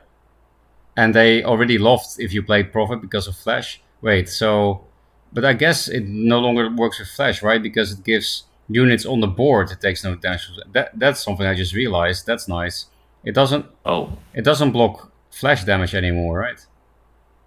Oh, yeah. Maybe. Yeah, but I would assume not reading it, but who knows? Okay, thank fuck, because... That at least Flash is touched a little bit. I mean, not really, but I will be happy if it no longer works with Flash, because honestly, the Lock Phalanxar Flash with Prophet kind of stuff that sounded funny for the first few games, and then you start calling it cheese. Bladden is confirming that it does not, that it stops Flash. Okay, that's nice. It can still, the damage happens. With the new wording, do you have to play this after you play all your minions, or is it the same? Yeah, you have to play it after, I think you have to play it after. Yeah. Okay. That's also... That's actually cool, because that means ordering matters, which means it's a slightly more skillful card. Yeah, I'm looking forward to losing games this way. But because you play Prophet first, yeah. We will have to get used to that for sure. It's going to happen. Yeah, because you got the muscle and I can just play Prophet whenever. And no. Yeah, that's actually something that I hated about Prophet, is that it's actually a really dumb card, as in, I don't have to think about position now. I can just play everything into Imo. I can play everything into, I don't know, fucking Aspect of the Mountains. You at least when I had those Prophet plays, I was like, okay, don't need to think, just put everything in his face. But I do think it's a decent rework. It's, there is a bit of counterplay now, because you can dispel the minion you want to hit with a spell. However, something that I do hate about it is that you can't dispel 5 Jax bodies, because if you do that, you dealt with Jax anyway. It doesn't target Jax Prophet at all. It doesn't? Yeah. Yeah. That is a bit disappointing. Like it's a step in the right direction. I don't hate the rework, but I feel like that was one of the stupidest things of it. And well, I think Lion-R is not getting any nerfs, so maybe it will be fine. Maybe we need this cheese in the game because otherwise Lion-R too strong. I don't know. Has Lion-R had any nerfs in all of Duelist 2? I don't think so. I'll scroll up to see if the. Yeah, there are no Lion-R cards again, which I think might still be fine, but the Lion-R will definitely be strong. But I just think it's funny. On Lion-R. It is funny because I think you're right that there has been not a single Lion-R nerf yet. Only slight buffs like Sunriser plus 1 health. That was not even a slight buff. That's a pretty significant one. I think you're right. There's just no nerfs to Lion-R yet at all. Maybe next patch, but I think this patch Lion-R was fine indeed. And Prophet. I personally think Lion-R is one of the most balanced factions. They could do some silly things on average, but I don't feel like they ever do anything broken. So nerfing them kind of makes sense to me, at least for now. I agree. Also, Prophet kind of is a nerf to Lion-R because it didn't exist before, and it's like specifically a really hard Lion-R nerf. Yeah, it was a 1/1 before, wasn't it? Yeah, yeah. It was a 1/1 in the past. Yeah, I actually wonder what will happen now because I once contacted Blood about Prophet because I had a new idea for it that I thought was better. And one of the things that he said is important to him about the old Prophet was that it was a 1-mana 1/3, which in the past Komodo Charger had. That was a vanilla 1/3. So maybe we'll have a new 1-mana 1/3 in the next few cards. Because we do. Oh, we do? Oh, there it is. No it spoilers. Is fucking Komodo Scavenger again. Well, it's not Charger. It's Komodo Scavenger. I guess I will first read this part. But yeah, and I guess my final verdict is step in the right direction. Just a bit disappointing that Jack's Prophet isn't touched, but Jack's should be reworked more than Prophet at this point anyway. So maybe I should target my aggression towards Jack's and not towards Prophet. But they're saying this effect no longer applies to minions played after it, and it's now dispellable modifier placed on individual units. Okay, 1/3 Prophet could be included in decks at relatively little cost and was very strong in some situations while being relatively weak in others.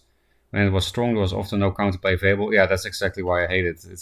It invalidates answer cards to the opponent. As a 2/2, we're hoping the Prophet continues to support specific small minion or swarmy decks that are willing to build around it, but seen less often when not a deliberate conclusion. Okay, makes sense. Okay, now the Komodo from 2/2 to the new 1-mana 1/3.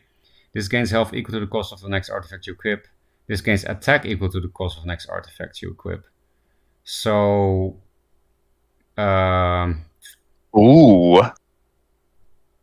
I really like this for a couple of reasons. First, in Lion-R, 1-drops are really good. Because they let you Holy Immolation a turn earlier. Yeah.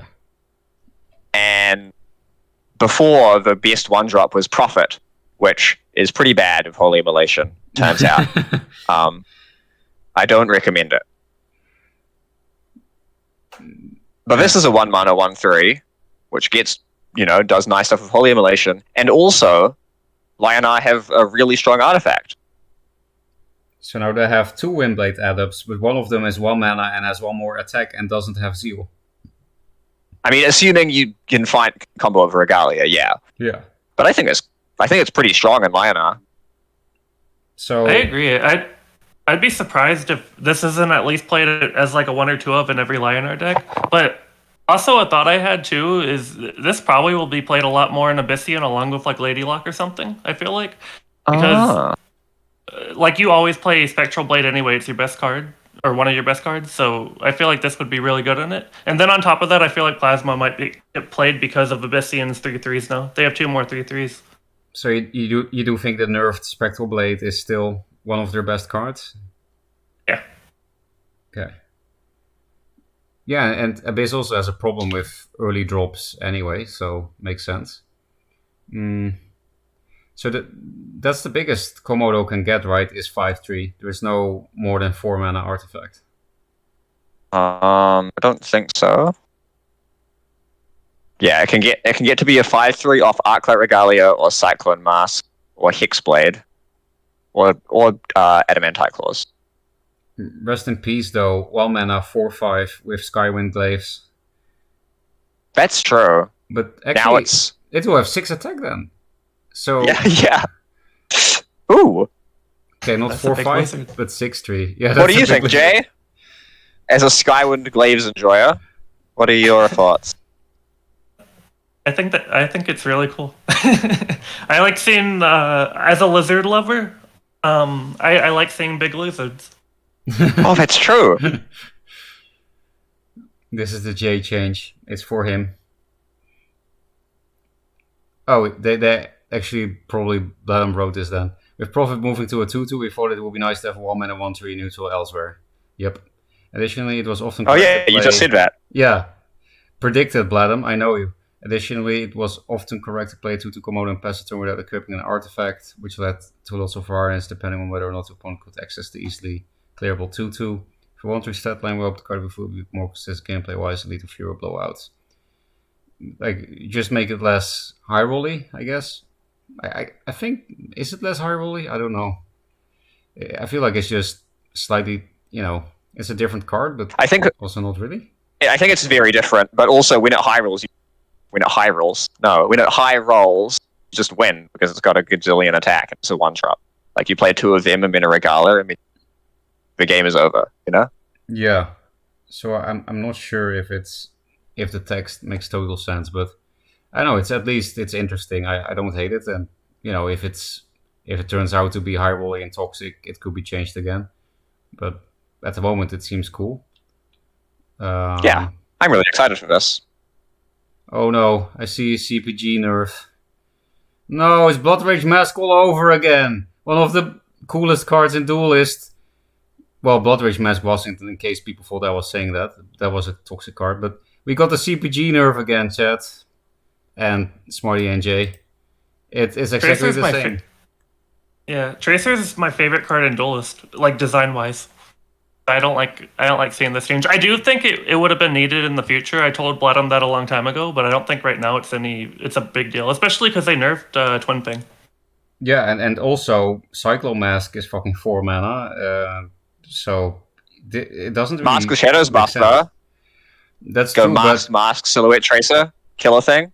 It's true that Mask of Shadows got buffed, but the backstab damage did not get buffed. It's the same backstab damage as the previous patch. So yeah, but you can actually put it in your deck now without feeling like you hate yourself. That's true, but I really don't think it's worth, putting a counterplay games card into your game just to make 1 mana Mask of Shadows. Well, I don't think it will be broken anyway with 4 teleport Tracer. I agree with Jay's statement that maybe it will be necessary in the future, but really not now. This one is a bit sad, but I don't know. I'm not a Silhouette. I don't really play decks play Silhouette Tracer, so I'm not really informed on the card. Then maybe you'll be happy because you get less high rolled by Artifact. Everyone will get Artifact is slightly, maybe not even slightly worse. I don't know if this Komodo is better or worse than the previous one. No clue. And then I think it's probably worse for Vet because they could fast wish the old one to get a really huge a 3/5 if you equip the staff. Whereas now it's going to be a 4/4. And it was also a good 2-drop, I guess, right? 2 mana 3/3 was already pretty decent with First Wish. And they lost the Imperial Mechanist, but so I guess that deck that is not really loved by the community got nerfed here and there. It was not broken, but yeah, it was annoying. What are you going to say? Smarty. Yeah, fuck him. Oh, Smarty, that's actually a good point. New Komodo and Vet, I kind of like it more in Vet for, it is worse, I think, because of First Wish synergy, like you said, but I think it's better overall because with the new Syzygy or whatever it's called, you could just play this card and you don't even need an artifact with it. You can play the artifact way in the future, and then it'll just be a really cheap extra minion for Syzygy to get value on. Because with the old one, it's just a 2/2. It's hard to play on its own. It'll just get nuked by Tempest or Harvester or whatever. Yeah, that's cool. I'm not sure how many decks will be playing Syzygy and Artifacts. That seems like a tough sell. But if you do end up in that sort of deck, it's a really cool addition. Yeah, it is cool that you can play such a cheap minion with 3 health in a deck that needs to have 3 minions live on board, and that then can also get buffed its attack so easily for better blast or something. That is pretty cool. Yeah, the Tracer nerf. How many times has that happened, Smarty and Jay, that they literally took the CPG nerf? Blood Rage Mask was literally CPG nerf, and this one, were there others, or are these the only two? These are the only 2 so far, yeah. Okay. Yeah, then these. When I started playing Duelist, I didn't read the patch notes, so I don't know. I was like 14. I can kind of see this one for Silhouette. I still wish they could have come up with something more creative, or at least just nerf the stats or something. But Blood Rage was the one that mainly annoyed me, because there's so many good changes you could do to Blood Rage, but they went a CPG route. Yeah, that was pretty sad, right? Because, yeah, especially because Songhai is the faction with the least archetypes of any faction, so it could have been cool if they reworked it in a way to open up a new archetype. I also heard something in the background. Ooh, Mazer. Hey, Jay, you got a sub. Thanks, Mazer. Since when have you been here, Mazer? You just arrived and just give a gift sub? Thank you. Sir, what did you say, Jay? Mazer is all of our sugar daddies. He gets everyone. True. It's very kind. He and Lasseter have been the most, sugar daddy of my stream. Oh, I think they're equal now. They both have 30 gift subs. And that's why Mason typed in chat, fucking Lasseter, man. He doesn't like not being the number 1 sugar daddy of the stream. But hey, it's cool to see Jay with a cannon of mech. Jay is a mecher, after all. Oh, yeah, we should tell Mesa we're a big fan. Well, I personally, and I think I can speak for everyone here, is a big fan of Syzygy. It's really cool. Mason's glad it got in. Yep. Everyone is willing to, I don't know about chat, but, the 3 of us, Mason, we were all happy to see that you got your 4th wish, and we want to try it out. Yeah, and we just talked about how unfortunate it is that Tracer got a CPG nerf. Anyway, maybe we can go to the next card. Should we? I'm kind of excited for the next card. Okay. Yeah, same. Also a 1/3, but it's 2 mana. Ghost Links, no longer an RNG XD minion, but open a gambit, draw a card at the end of your turn. Oh, I really love that too. Why? Because of narcissism. Because I always one of the ideas I had for my own card when I won World Championship was a 2-drop that you can play in a control deck that allows you to play only 1 2-drop, because in a real control deck you would rather not play 2-drops. And I had an idea that was probably broken, and then where it starts in your opening hand or something, and then I was like, it's probably broken. And then I had an idea similar to this, where an actually playable 2-drop that gives you a full hand after your turn 1, which is exactly what you want in a control deck, right? You would rather have a full hand than play a minion turn 1. But now, because it's Duelist, you can play a minion to contest mana tiles and have a near full hand. So this is really cool. Draw a card at the end of your turn. I really like it. I'm surprised though, Mazer, because you said in the deck you sent in Discord that you will have plenty of draw. How exactly is this plenty of draw? Anyway, Smarty, why do you think? Why do you like this as well? I don't know. I just really like Control X in other card games, and Duelist has really struggled to scratch that itch. Yeah, definitely. Like, I remember playing in Duelist 1, I'd play like Sunbreaker Lionar, which tried to sort of achieve a lock where you had an Arclight Regalia and a Sunbreaker, and were like on the other side of the board to your opponent, and would just Tempest their stuff until they died to fatigue. And a problem I had making my deck is like, I've got to play 9 2-drops. I've got to play more than 9 2-drops because I want to be able to play the video game. And I think this card, which lets you play the video game, but also replaces itself, really enables that sort of strategy, which I really like. And on top of that, this is also relevant for control decks mostly.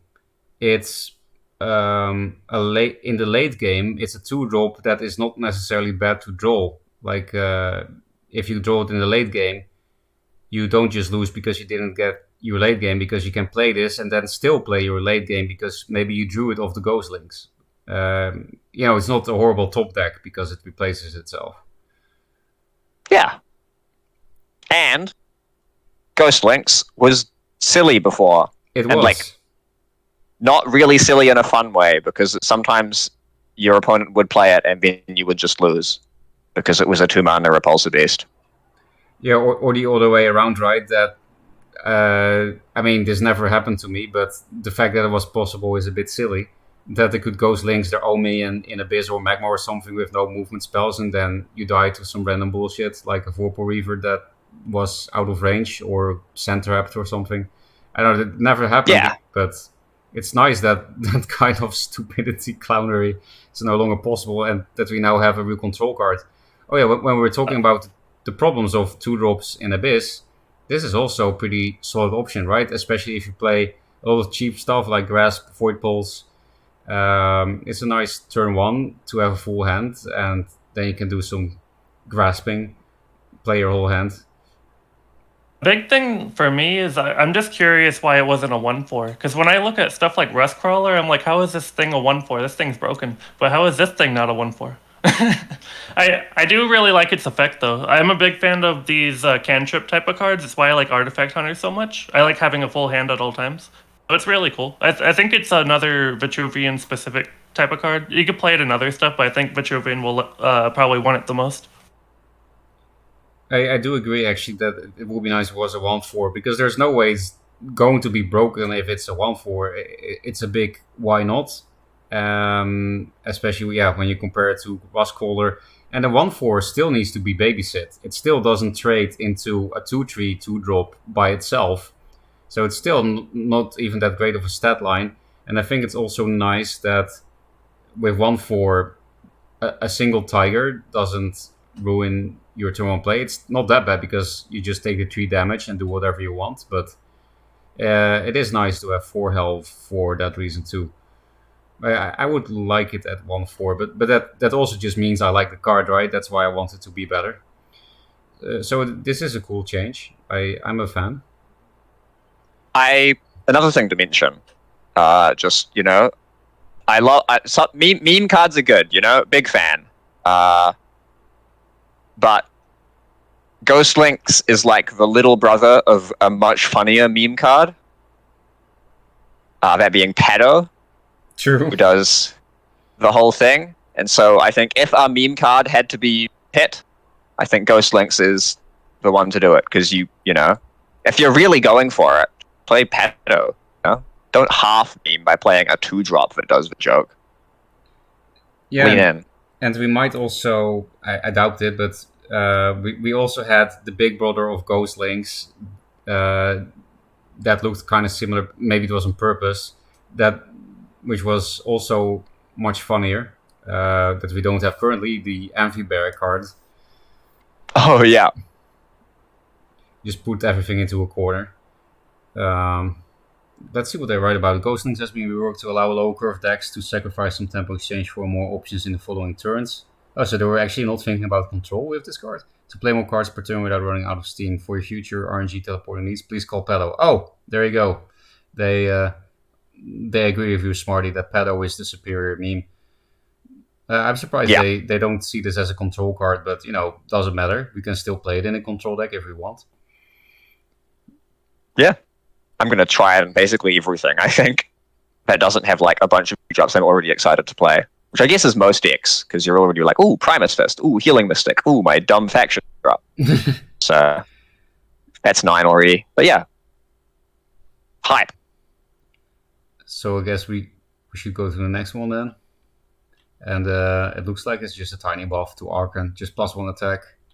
Archon has seen a small amount of play since change a couple months ago, but it's difficult to justify including in most decks at 5/6, allowing to trade bet into cards like Spectral Revenant and Dancing Blades, as well making it generally more threatening should make it more appealing for decks to want this effect. I think they actually did mention the 2 most relevant cards for this buff to be relevant at all: Spectral Revenant and Blades. I feel like those are the only relevant, right? Hitting if it doesn't get hit by the Dancing Blades opening gambit, like the fact that it just eats Dancing Blades and like fine is really big. Because I mean, lots of people are playing Dancing Blades, and Dancing Blades is not a spell, and it's a way to affect the board. So if you have something else that's a threat, and your opponent's like, I've got to kill this, they'll play a Dancing Blades because that's not hurt by Archon, and then now Archon can just lap it up. Yeah. And then you exchanged a 5-drop for a 5-drop, but you also mana screwed them for a bit. Like, they might not have been able to make the play they wanted. So yeah, I mean, I don't think it's going to be too relevant, but I am happy that it got buffed because it was seen indeed in very few decks, and it was a big why not. Because when I did play it in decks in which it was good, like Mazer Zuvet, I never felt like it was even close to broken or anything. Yeah. So why not? This is a big why not, so I like it. Do you have any thoughts, Jay? I'm glad they thought of Revenant for it. Like that's a cool buff for specifically like Revenant. I don't know about Dancing Blade though. Like it helps clear Dancing Blade, but whenever I put Archon on my deck, I play it so I can not die to certain things like Elucidator combo and stuff like that. So when I play Archon, I'm hiding it. It's not even going to be in range of Dancing Blade anyway. So I kind of wish it had a HP more than attack. I don't think the attack matters too much, but it's a why not buff like Froka said. But you would prefer 5/7. Yeah, like when I think of Archon, these minions that want to stay on the field, I think of them like that. You just want them in the back, and they should have more HP, so they survive to like Macantor plus Harvester. Do you think? Yeah, I guess I'm used to it being in Zuvet, right, where you just sort of play it because it's big, and it's annoying. But in a deck where you are trying to be like, I can't get randomly comboed, your Spiral Technique can't be cast right now. It's much better to have more health. Yeah. Should we move on to the meme then, Mr. Rook? Oh, I'm excited. Yeah, we could go. Oh, it's 6 mana now. I think that's the only change, right? That's pretty cool. Because maybe it's playable now, because, you know, First Sword of a Crown was played after the Archon nerf, was also 6 mana 7/7. I don't know, it's probably still going to be hard to pull off the opening gambit. Efficiently. Yeah, I don't think it's going to be playable still, but hey, it's a buff and a pretty big one. Fun fact. I'm excited to try it.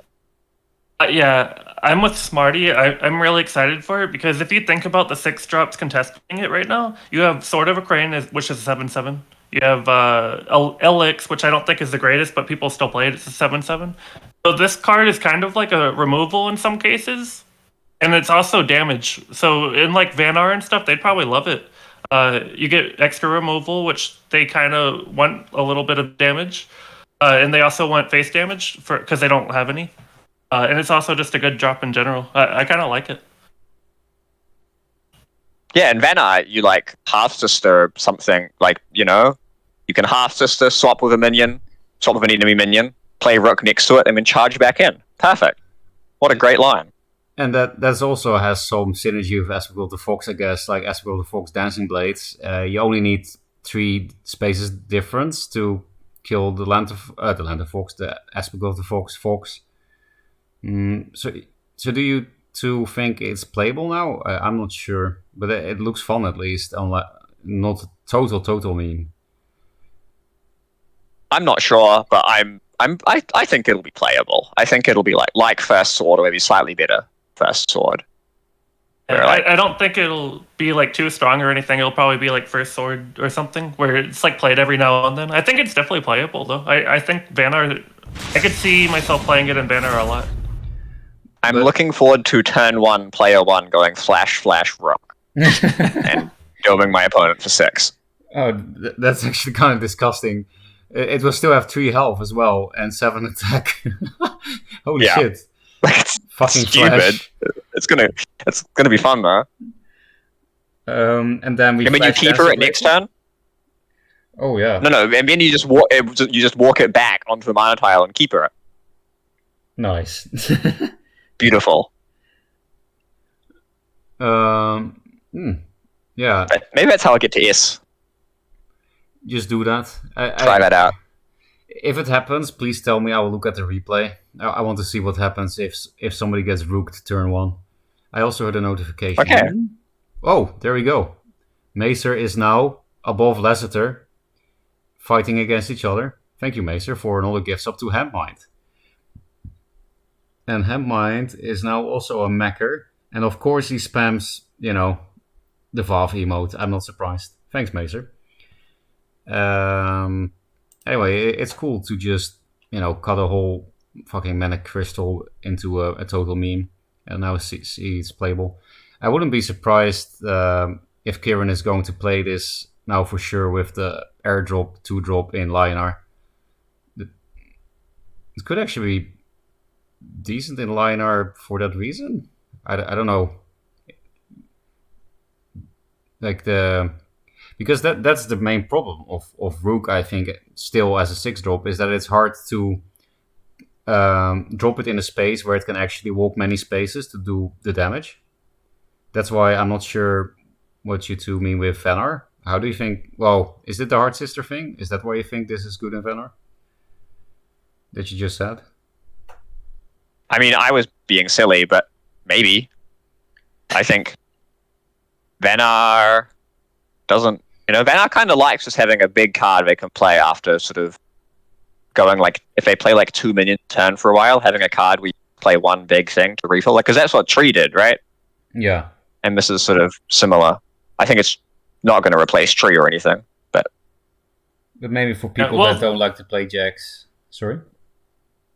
Yeah, well, the reason I think I'd like it in Vanar a lot is if I decide not to play Jax, if I want to be better against Magmar or whatever, I would probably want this because it's the best other 6-drop I think I could run. And also, it's kind of like a deck space saver for me. I run Snowpiercer and Saberspine or whatever, some amount of damage just so I have some little bit of damage to close out games. And this card will let me not have to play those cards, while also having a big drop if I don't want to play Jax. But don't you think First Sword of Akron is just still better? That's what I feel like. That First Sword of Akron is just better.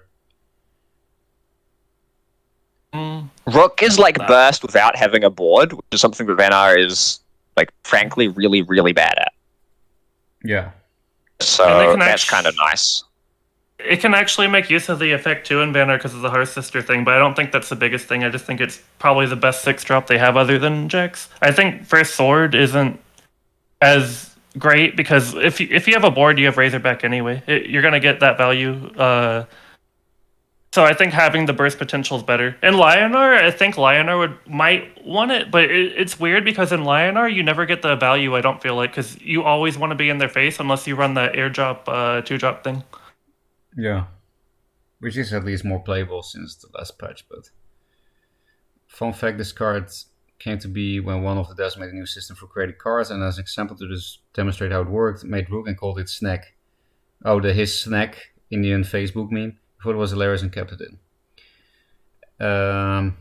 Do we want to say more about Rook, or are we going to judge some skins together? You can see some pretty skins. Okay. Ooh. Oh, they have the same theme? Is it? Oh yeah, they're all Stormcaller. Is Stormcaller a Kickstarter backer, or is it just a theme for new skins? It's just a theme. Okay. I don't think it's Kickstarters. I really like the one on the left. The card for it really strong, so I'm glad that it got a skin. You know what's actually funny is that it has a fucking Venar skin. Maybe it's not in the other parts of the patch notes because it already was included once, and they were like, well, we don't want to put it twice, Yeah. I think all these skins look really sick. A funny thing too is that they included Harvester as one, so like we can't nerf Harvester if we're gonna give it like the coolest skin ever. It's a monetary reason. Yeah. Stormcaller Blood Tier is cool. Yeah, like I like the idea. It's like a Sith Lord. He's like a what's his name? The lightning guy. Can't think of the name. I guess that's why it's Stormcaller. And Ghostlink's attack animation looked great. Look at that. It's like rain or something. Well, no, like hail. But kind of cool. Maybe he's attacking with. And Ghostlink's is playable now. Yeah, hopefully. True. And that's true. The Zir, I like the Zir skin. It just doesn't really fit the line art colors, but otherwise I think it's cool. And I think the Blood Tier looks pretty cool. Actually, the Grillmaster too, but I just never play that card, so. Yeah, the Zir minion, it looks also like a Venar Zir with the white maned lion and shit. He is like edgy Zir, right? He killed Arjun. He didn't take over his place. He fucking killed Arjun. That's what he looks like. But maybe some final verdicting. So I think the Glacial Elemental text is like the biggest meme because, like Smarty said, you can just replace it with Spirit Harvester and it makes equal sense. That's just really weird how Spirit Harvester got away with it again and Flash 2, I guess. But otherwise, I'm definitely, this is definitely the patch I'm most positive about. Because is there anything else I really have problems with? I mean, Harvester. Yes, Harvester again. Thanks for the whispering. I definitely do have problems with that. Also, I feel like Infiltrate needs to be targeted at some point because it's an RNG keyword, if you really think about it. But yeah, I think the Asian Grove nerf was not necessary, and the Tracer nerf was not necessary. I think Prophet is a step in the right direction, but there's still Jack's Prophet, and that's a bit disappointing. But otherwise, still relatively positive about this. The other shit I just like. So, and I like how many changes there are. Yeah, exactly. Unlike the old patches, there are real changes and many. If we have changes like this every 2 weeks, I think the game could be alive again. Like, look at the viewers we have now. I haven't had over 50 viewers in forever. And this is not even a peak time, I don't think. So if we just have this kind of patch every 2 weeks, then people have, reasons to play new cards and talk about the game, play the game, whatever. So, yeah, pretty good patch. I mean, compared to the other patches, it's just the best one so far because the other patches were clown patches. But this is not clown. I think the only thing that's really clown is, again, the Spirit Harvester text compared to the Glacial Elemental text. It's the exact same thing, but otherwise, I think it's a good patch. What do you guys think? I'm in love. I love it. I missed something, by the way, but we'll talk about it later. Sorry. Big fan? Okay. Yeah, one of my favorite times in any card game are when people are figuring things out. And so I just really like patches where games get overturned. And I don't think this is I don't think necessarily that, but I think I will enjoy this patch a lot because I will get to try out a lot of new things, and that's nice. Yeah, and there really are a lot of cards that are or so new or so buffed that they really feel like it will be worth to actually test them, right?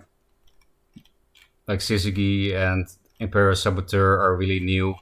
And I would say that Mask of Shadows actually as well. Just +1 attack when in general for 1 mana is nice. Wolfraven I'm excited to test. Ghostlinks, especially Ghostlinks because it can go in so many types of decks. Not sure how good it is because 1/3 stat line is not amazing, but I really like the opening gambit. Drawing cards is fun. Jay, what do you think? I think it's a step in the right direction. Like you said, if we got this more frequently, it would change a lot. Like I don't think this patch is actually going to change too much for at least for me. It's going to make me want to play tempo decks more and like swarmy decks more, and then I'm going to get harvestered and I'm going to cry more. But if these types of patches keep going, I would be very happy. So far, it's a good direction, though. I'm really happy with it.